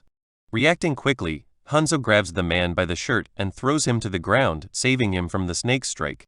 His expression shifts as he realizes he's found what he was looking for. Startled and terrified, the man asks how Hanzo knew about the attack. Using the same nonchalant tone, Hanzo attributes it to his superpowers. Shocked, the man watches as the snake bites Hanzo's arm. But Hanzo quickly retaliates, attacking the snake while calling it stubborn. The creature, an adult runic serpent, has a temperament that changes based on the rune on its head. However, there's no consistent pattern to these changes, making its behavior unpredictable. Frustrated, the man realizes the snake's attacks leave no room for recovery. He recalls that someone named Han Cho had mentioned a trick to defeating them, but at this rate, it's not working. Angry, he turns to the family hiding behind him, asking why they aren't helping and telling them to stop hiding behind him. The father nervously apologizes, saying he must protect his family above all else. This response infuriates the combatant even more. He grumbles that having a family has nothing to do with fighting and wonders if they're trying to get themselves killed. He then turns to the bespectacled mage, asking if he has any excuses since he has no family to protect. Adjusting his glasses with a sadistic smile, the mage replies that he can't risk getting hurt in battle. He explains that if he's injured, he won't be able to heal the others. Reacting to this, the combatant sarcastically asks if the mage's sword is just for show. But then he concedes that the logic makes sense since the mage is the team's healer.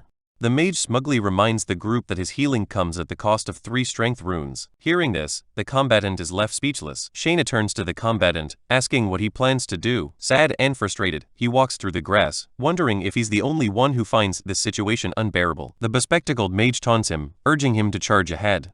Meanwhile, Hanzo then calls someone using his technology. It's a person named Keel, who asks what he thinks of the new group, and the man responds to not even mention it and asks how things are going over there. The person on the other line says it's not too bad, and that apparently there is someone from the rescue team from the next floor, saying that he needs to find recruits along the way to expand the group, so the man wonders who he can bring along to the group among all the available options, remembering Hanzo, who claims to have superpowers. He also remembers Jimin, who is apparently crazy, in addition to the cunning mayor who wears glasses. And of course, there is still a family of useless people, so he says they must survive above all. He says they will talk later and says goodbye to the captain. Suspicious, the protagonist just watches the fighter and only says that it's too early for someone with monarch traits to have already manifested them, saying that part of the attributes of a person that all monarchs possess is the literal ability to lead a group. and to become a monarch. In fact, the monarch gives their clan members their own symbol. All who bear the monarch's symbol have their bond with others strengthened, making it possible for the clan to communicate among themselves. However, the number of people the monarch can assign to this group is limited, but for now, they will be busy trying to recruit more people. Thinking about this, if the protagonist wants to compete with the monarchs, he will have to start doing the same. Because to be heard, he needs to be strong enough to draw attention. Sometime later, all the lizards and rune snakes have been destroyed. Then he wonders if they have already left the area since the number of the dead is decreasing. The protagonist moves forward, understanding that they are almost at the nest of the mutant rune snake, and that they are finally close to the reason he is there. The mutant rune snake is much larger than the others and has a different scale. It is the rune-eating snake. The family man behind everyone asks for calm, wondering if he really needs to fight this giant snake or if it could just ignore them. But Anzo says that if he wants to leave for that reason he can go, as he doesn't care either. The man says he doesn't know what to say and that they should walk as a group. Facing Kang, he says that the man got something wrong, affirming that he is not walking together with the group. Then he explains that they were just walking in the same direction, but it's already time for them to separate. The girl says there's nothing to do, and the man, desperate, asks who's going to fight like that. Smiling, Jimin says they can't force the boy to stay with the group, and asks if the man is going to back out as well, but this response also leaves him in shock.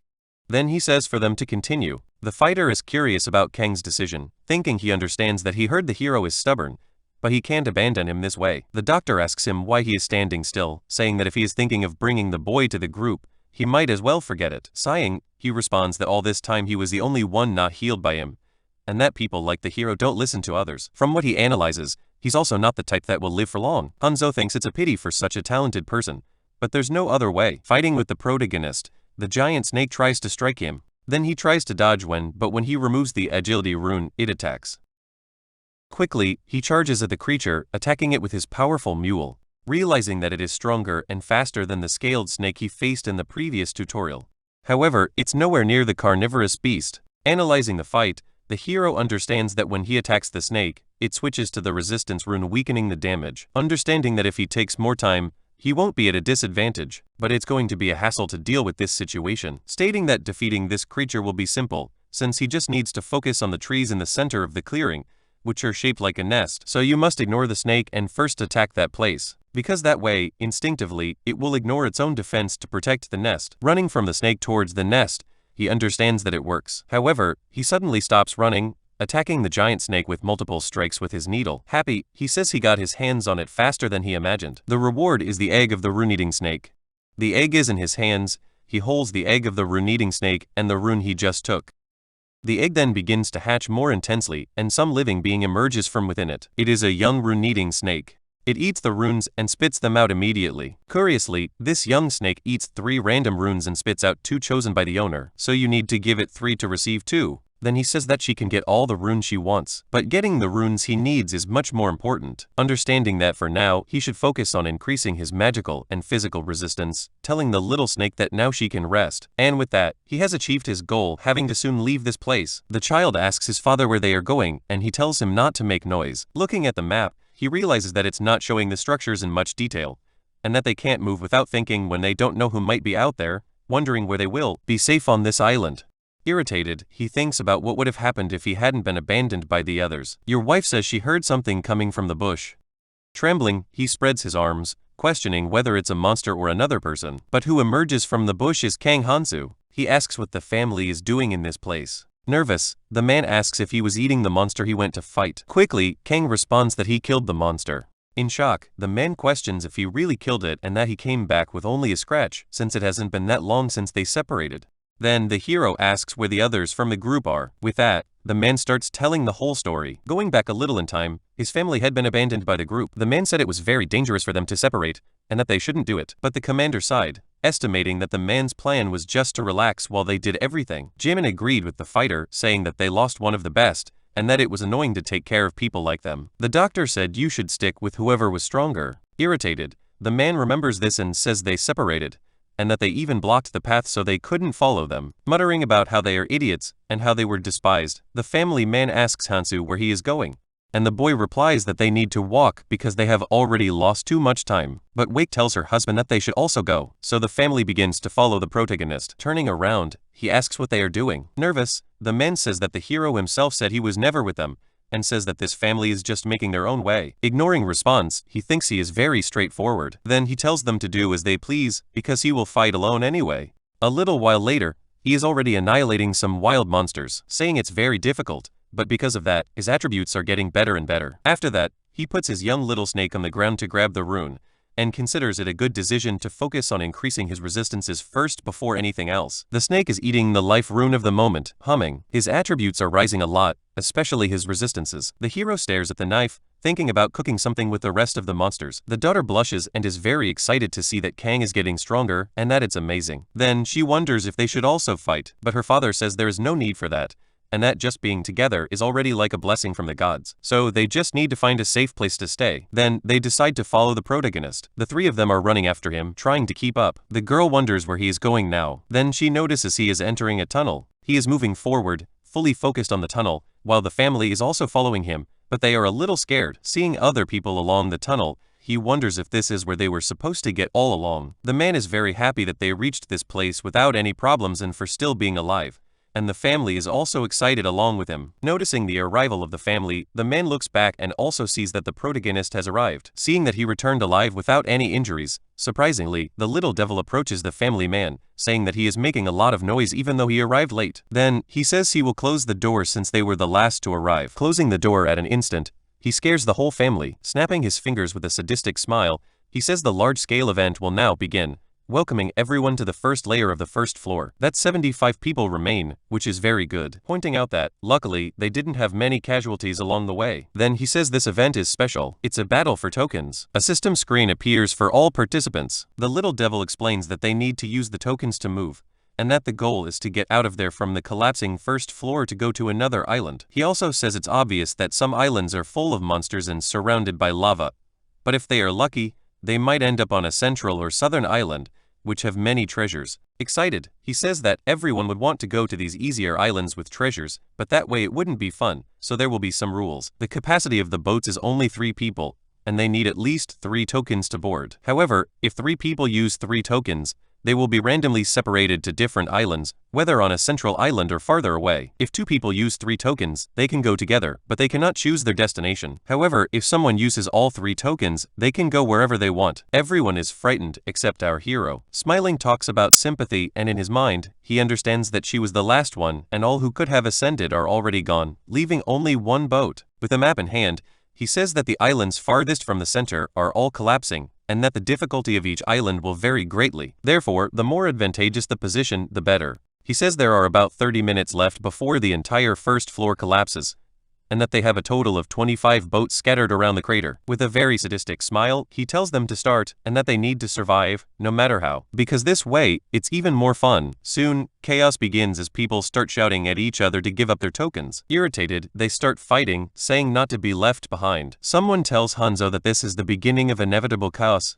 calling his name, which makes the hero look to the side. The family man kneels, begging for his help, pleading for him to help his family just this once. Desperate, the man explains that he needs more tokens to get to the central island without any trouble. With a frightened expression, he says that the protagonist is strong and quickly adds that he can get tokens or anything else he needs. Then, he suggests that he steal tokens from other people to bring to the family. He only thinks that if the hero does this, they won't have any problems getting there in time. Putting his head on the ground, he says that he would be saving the lives of innocents. Coldly, Hank says that the man needs to take care of himself and solve his own problems. Kneeling, the man begs him to resolve the situation, pleading kindly, while someone in the background tells him to be quiet. Approaching the man, Hanzo kicks him in the chest. Grabbing him by the shirt, he says that he is very annoying and asks if he will keep listening. Invitingly, he calls Kang Hanzo to go with him and says that this way, he might even get some tokens if he needs them. He explains that even after leaving the group, he doesn't like any of the members. Clenching his fist, he asks if Kang feels the same way, and since he's also strong, he can join those of the same level. Then, he explains that this is a power his companion awakened, different from a skill, and if Kang agrees, he can obtain it too. The man says he already talks to the leader about him and the leader agreed. Before he could finish speaking, the protagonist quickly refuses the invitation. Confused, the fighter doesn't understand anything. Explaining, he says they are not like those useless people,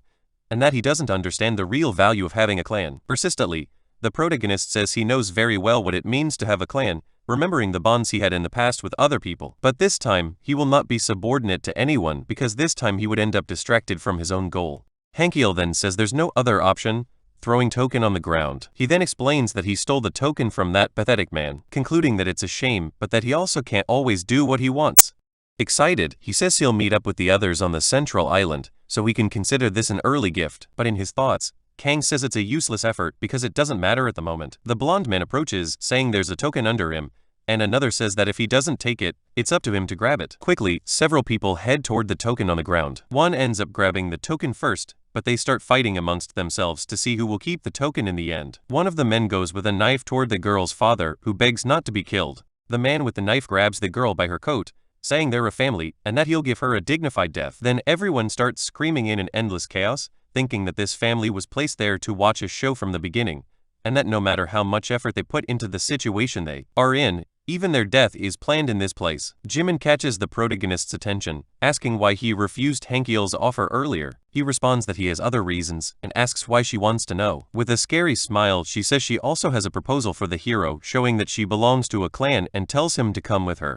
He starts nodding his head, saying no, and she smiles, saying it was expected. However, she says that before leaving she has one more question, asking if he hasn't left yet because of a sense of empathy. Then she says she doesn't think that's his type. She begins staring at the hero, who ends up staring back at the girl. And no one will know what happened down here because those who stayed won't even be able to protect themselves. In his mind, he thinks that all of these people are ones he could have saved at some point. However, in the tutorial, where the fairy's power is immense, he won't be able to save everyone, so he only has one thing left to do. Gripping his weapon, he apologizes to everyone around him, thinking that he knows very well the fate of those who cannot move on to the next island, down below where the sea of poison lies. While the fairy seemed to enjoy watching all the people melt one after another, he could only watch all of this without being able to do anything, so he says people can hate him as much as they want. In his mind, he thinks that instead of suffering while being exploited by them until death, he is being merciful in his own way. Sometime later, he is feeling the breeze inside the boat. The devil says that he is truly incredible,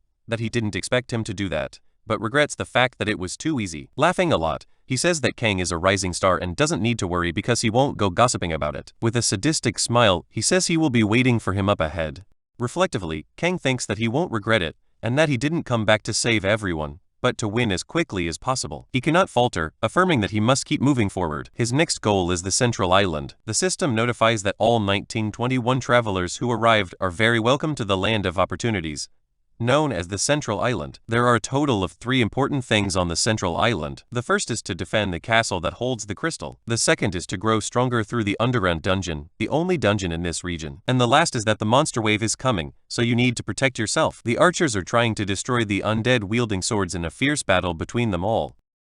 If they can hold a wave here, they will survive during the day, so they must stand firm. One of the men is on the ground, saying he can't do it, and hopes to survive another month while begging for help. Another shouts at him to maintain the defense line. Slamming his hand on the table, someone says they need to establish some rules, explaining that the defense was almost broken in just one day, and that's why they suffered serious losses. This is Park Young-wook, MK of the Monarch clan, who says that if things continue like this, they will fail to protect the crystal. And Ju Hyun, from the Hwejeon Monarch clan, says they should discuss this matter when the other monarchs arrive. Hong Xie, from the No Monarch clan, comments that the most powerful are already in this place, so it doesn't matter. This is Lee Duk-tae, from the Smog Monarch clan, who asks what they suggest doing. Park says the biggest problem is the lack of strength and defense, and that they need to bring people who are not affiliated with the clan even by force if necessary. She says they have no way to control the unaffiliated travelers, but Park reiterates that they need to deal with them even using force, because a new attack is coming, and they have no guarantee they will be able to hold it off this time.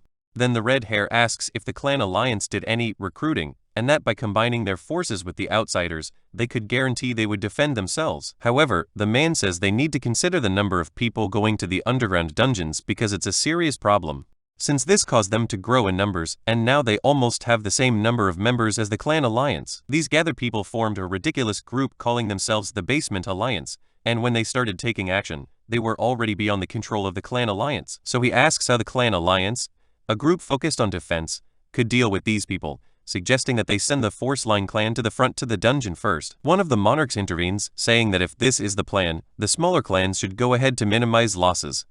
Biting her finger, the purple-clad monarch says that if at least the original 19 had focused on defense. At first, everyone participated in defense because everyone's survival depended on it. However, some people started returning from the dungeon with powerful artifacts and became stronger. Soon, everyone on defense began going to the dungeons one by one. Then she wonders how they will be able to defend the crystal for the next month, and someone arrives in the background. Arriving all smiles and happy, Jimin says she's not here to pick a fight this time and mentions she brings important news. She mentions she received a report that someone is going mad and fighting against the Basement Alliance. This information leaves her colleague in shock. Everyone is surprised by what the girl said. Meanwhile, outside, someone is kneeling on the ground, begging for mercy. Quickly, a sharp weapon approaches. It is the protagonist's needle, striking the man's shoulder with full force. With a cigarette in his mouth, Hanzo says he's free to go and that starting tomorrow, everyone will fight at the top. Trembling with fear, the man begs him not to come any closer. The man lying on the ground is in shock, realizing he cannot win against the hero, while Kang says he needs his weapon. In the background, a doctor is watching everything, realizing it's Kang Hanzo. One of the men grabs a knife and runs towards the hero. Staring coldly, Kang says that the artifact he's holding is too good for someone without color. Striking him in the chest, he says that's what he deserves.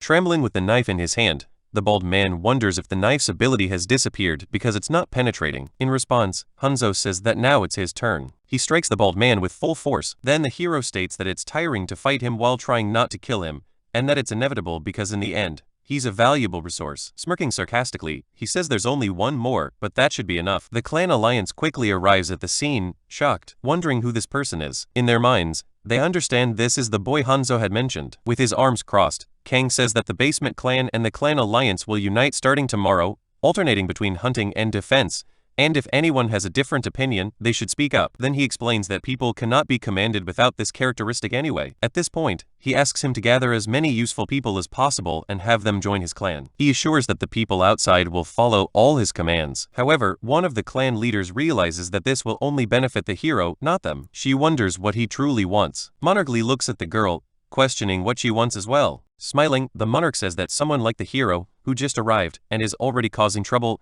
must have some hidden interests behind it. Hanzo responds that as long as the basic system rules are set, he has no intention of interfering. However, Lee says that you never know, he might simply change his mind and get rid of the clan alliance at some point. Still, Kang says he's not interested in these debates, but if that's a concern, quickly, the hero disappears from the scene, leaving everyone in the room in shock at his disappearance. Grabbing his sword, the man says it's just a simple invisibility skill and that there's no way the boy left that place. However, Hanzo responds that he could have attacked if he wanted.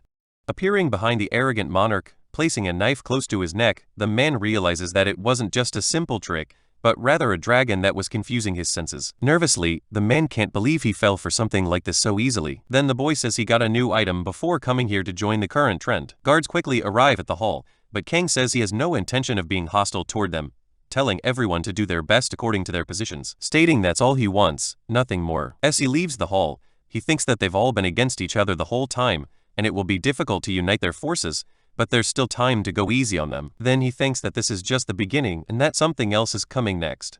Standing in front of him, Jimin asks the protagonist to wait, saying she will be disappointed if he simply leaves. Jimin refers to the conversation they had earlier and says she now expects a different answer. She asks the protagonist what he thinks about it. She reiterates that she has already asked this question before and wonders if he knows how to join her clan. Standing in front of the protagonist, the girl starts to stare. Approaching him, she says that this time she expects a more honest answer. Getting closer, she asks what he thinks and questions whether he doesn't feel lonely traveling alone or if he has someone in mind to accompany him. She explains that she heard he was with a girl named Mai at the station.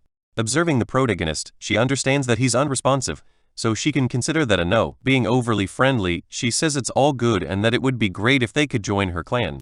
Ignoring her, he starts walking, leaving the girl in complete shock, unable to believe what she's seeing. She says he couldn't even pretend to be listening. Then she curses under her breath as he sighs and walks away. Park's clan is organizing everything after the battle, instructing them to gather the bodies and saying they need more supplies. They mentioned that people with support skills are also important. Arriving at the scene, someone calls for the surgeon, saying the southern wall is also secure. He responds that's great and that the wounded should head in that direction while the rest can rest. The man says they managed to keep a consistent defense and that none of the positions were understaffed. However, he reveals that those who joined initially were uncooperative, but in the end, everything worked out, concluding that they didn't suffer as much damage. The commander states that given their situation, they can't afford to slack off. With that monster guarding the defense line, they had no other option. And it's shocking to see the hero handling so many monsters at once. If this person had a bit more education, they could be recruited by the clan. He thinks that regardless if they continue as they are, they'll be able to handle the opening of the rifts. Suddenly, someone screams that a rift appeared in the sky. Soon, the usual little demon appears. All excited, he asks if they were waiting for him. He asks if they had enough rest over the past 2 days. Park's clan is in shock, realizing the demon's presence can only mean something bad. The demon explains that it looks like they're ready to put real action into practice for the people who are bored. And starting today, demons will appear on the battlefield. Additionally, these demons are very powerful, but the people shouldn't worry too much. He explains that the undead they had been facing up until now didn't drop any rewards.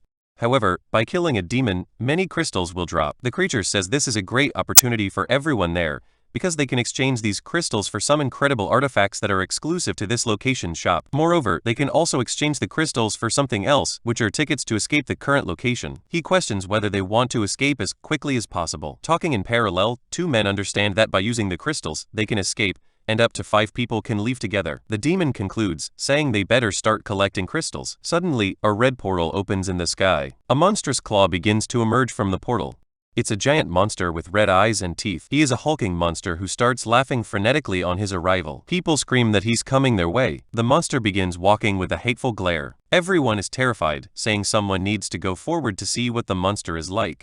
Quickly, someone bursts into the middle of the crowd, yelling for them to step back. It's the protagonist who leaps high, heading straight for the new demon in the tutorial. He attacks using his new sword infused with magic, but the monster manages to block with one hand. With his free hand, the monster begins to create some sort of power to strike. However, swiftly, the protagonist dodges the attack. Then he says it's to be expected of a demon, even if it's a more degraded version. Excited, he mentions that he can't land a critical hit with normal attacks, and that his mist cigarette is also finished. So he needs to enhance his existence defense with a rune-eating snake.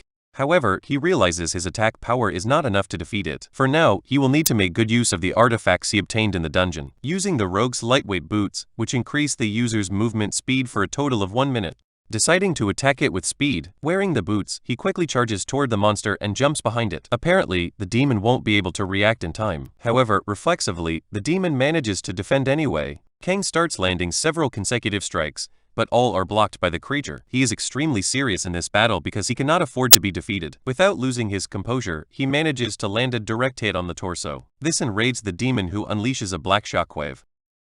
Anticipating the attack, the hero defends himself using his sword. After that, he is thrown to the ground, causing an explosion with a full impact. With no other choice, he opts to use the power of the Nermai ring. This is the power of destruction, which automatically neutralizes any ability of on contact. On the bridge, everyone watches as the protagonist faces the demon alone. A surgeon of Park's clan wonders how strong he has become, and his leader says they need to be ready to seize this opportunity. He asks if the leader wants them to attack, and the captain says that if they don't, others will take their place. Quickly, they all rush down to chase after the monster. While watching the fight, Jimmy asks her leader if they should help the protagonist, but Shia, in turn, says she prefers to wait for now.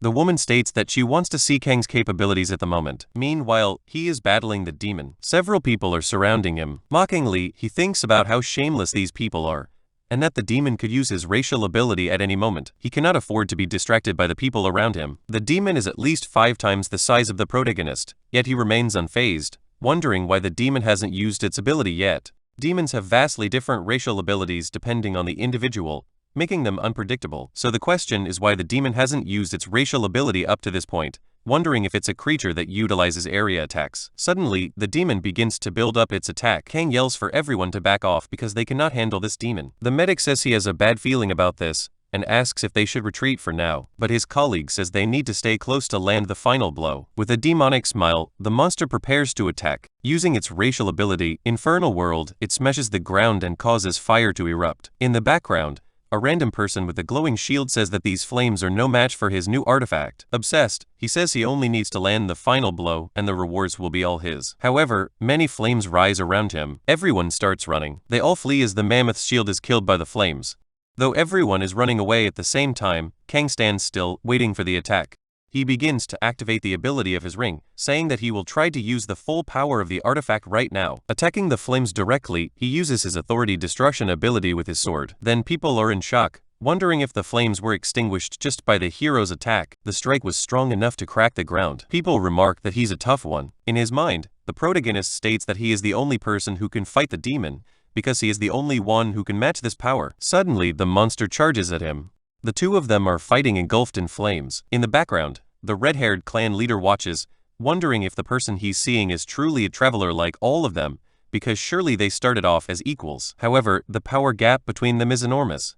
He points out that they need some kind of plan, because if things continue this way, the clan alliance will lose all the advantages they gained so far. Sometime later, people are preparing for the next wave. The girl is leaning against the wall alone. Someone approaches, saying that if she's waiting for a certain person, she better forget it. Confused by the comment, she asks what he means. It's the fighter explaining that it's useless to wait, because he also waited every day in vain. Changing the subject, she asks who he was waiting for, and he replies that he was waiting for Kang Hanzo. Shifting the conversation again, he asks if she's also following the orders of the monarch. With a frightening look, he says that the clan alliance has been very fragile lately and asks if she wants to know the reason. Staring back at him, the girl asks why he's talking about this. Then he asks if it isn't obvious.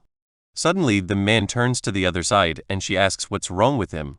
The fighter says he felt like they were being watched, wondering right now if he's imagining things. Inside a hall, Monarch Lee is observing the two and says it's been some time since Kang Hanzo started monopolizing the demons, but he hasn't done anything strange so far. His colleague says they placed several members of the clan to monitor the hero. The girl explains that besides defending, hunting demons, and visiting the underground dungeon, Kang Hanzo hardly rests. Then she adds that those who haven't yet chosen a clan are constantly fighting with the clan members. The monarch says that's expected since someone like him doesn't have a clan either. In other words, it's more natural for problems to arise because even the clan alliance follows Kang Hanzo's orders. Some people begin to enter the hall, while the man explains that he's prepared something for this. Smiling, he says that for the sake of their future plans, this cannot continue. Several people begin gathering with everyone in the hall. With open arms, he asks if they can start discussing the future of the clan alliance. Elsewhere, a monster lies dead with two of the protagonist's weapons stuck in it. Kang Hanzo appears tired after many battles.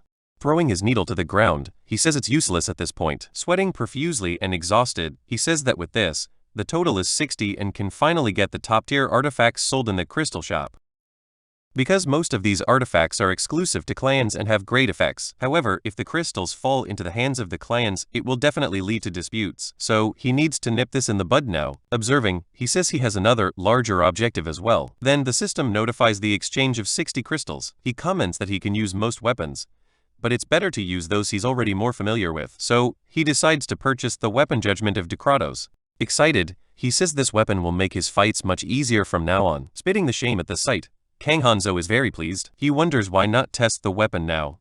Quickly, several undead rise from the ground and he prepares to fight. Eager, he thinks that only 10 days remain until the end of the defense battle, and he's very curious to see who will take the initiative with the remaining time they have. 10 days have passed. With a menacing smile, the demon says that this time, the travelers will certainly keep things interesting here. He states they've prepared a grand event for those who can survive the longest. Many people are shouting, demanding to know what's happening since the next monster wave hasn't started yet. Several monsters were killed during these days. Suddenly, another monster appears. Multiple demon bodies are fusing together inside the fortress through a portal. They are merging into one monster. This is the hidden mission within the central island. All of them fuse into a demon woman. Upon awakening, she's already excited to fight, wearing black flames as clothing. She starts laughing maniacally. The little demon says that if it were up to the people, he wouldn't get too close to the fortress walls because it's not like an escape from there anyway. He then affirms that only two options remain. The first is that they can stay in place, resisting the attack of the undead, and then use the crystal to escape. However, the undead now are different from those they faced before. This way, they can anxiously await the undead. If they don't want the first option, they have the second, which consists of facing the Demon King that has been summoned inside the fortress. Shocked, a man asks if it's really the Demon King, and the woman says they never mentioned that before. While they argue, the demon states that he wanted to bring the Demon King, but the demon clarifies that he didn't summon the Demon King earlier because there was a high chance he wed everyone out, but it was inevitable at some point, notifying them that the crystal will be activated in 30 minutes. He explains that it can only transport 500 people. In other words, half of the people there will be left behind. An important detail is that if they manage to defeat the Demon King, everyone can leave. And as special as this event is, he will eagerly await the outcome. He will patiently wait for everyone's decision. Frustrated, the medic says that all he thought he needed to do was survive for a month. Suddenly someone starts clapping. Lai the monarch says they should make the most of the 30 minutes and use the crystal to escape. In the background, the boy with glasses says he knows the man just wants his own clan to escape in the end. Then both stare at each other in silence. Responding, the man questions if it wouldn't be better to defend instead of advancing recklessly. They must think of a way to save the majority of the people. The man comments that this must be the monarch's idea, caring only about keeping his own people alive no matter what happens to the others. Without showing any reaction, the man asks if he has any other plan. He notes that the demons on the first day wiped out dozens of them with a single attack. He wonders how they could defeat the Demon King like this. And what about the others? He asks if they would rather survive and move to the next island together. With a frightening expression, the guy questions if he is more inclined to rush toward his own death. The boy and his colleague fall silent. In the background, a girl is nervous, realizing the atmosphere has completely changed, but she tries to convince herself that everything will be fine since they are allies with the Smog clan.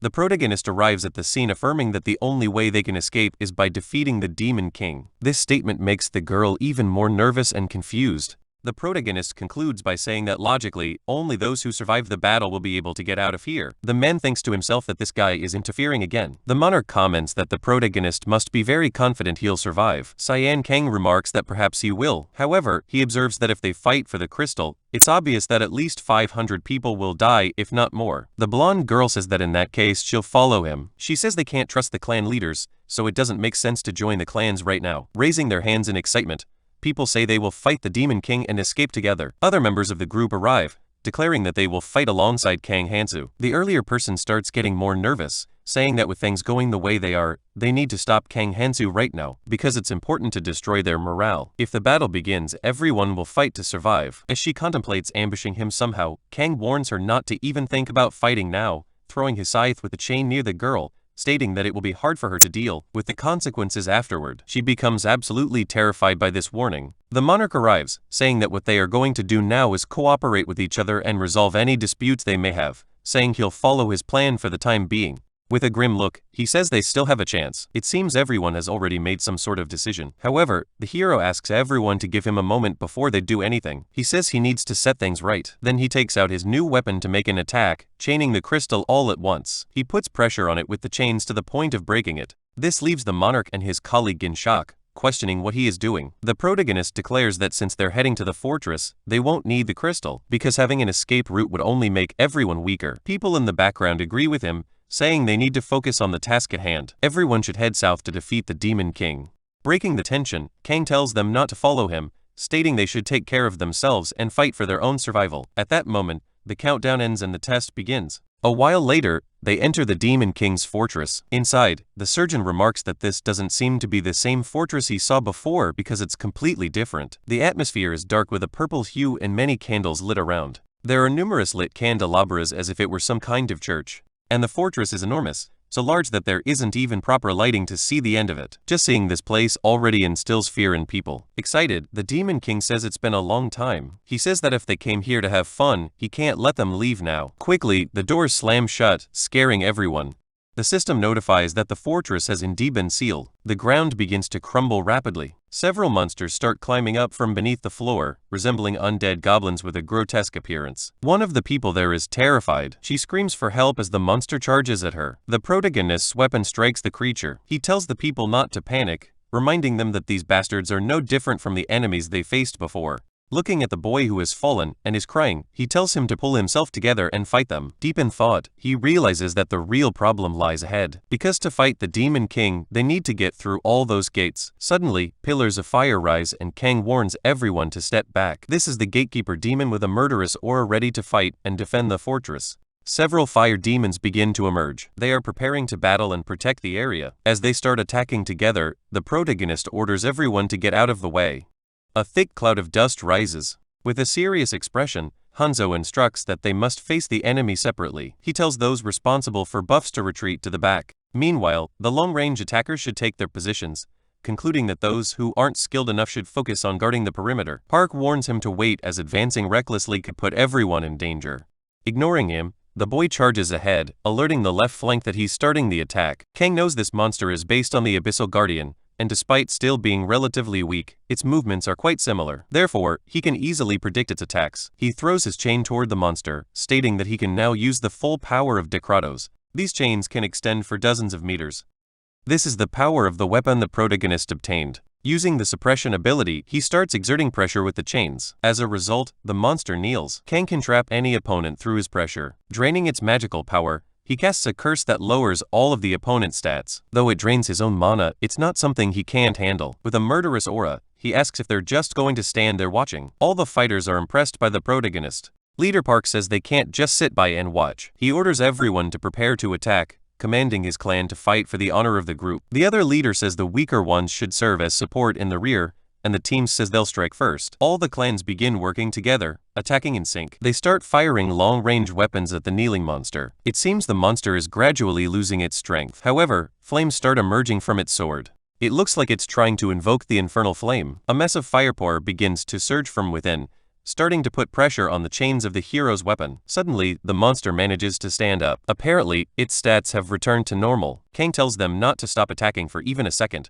because it's hard to keep standing after all of this. If he focuses on the exact spot, he can finish off the Guardian once and for all. Determined, he charges in full force, handling an enormous amount of energy and power into his sword. The girl says that's too dangerous, and that the flames might render all his attacks useless. But the protagonist ignores her and decides to continue the assault. With his arm completely damaged, he says he needs to get rid of it, because the place where the flames originate is where the ignition stone is located. Without hesitation, he rips the stone out from inside the monster. Then he holds the stone in his hand. One of the onlookers asks what just happened, and Park states that the flames around the demon have completely disappeared.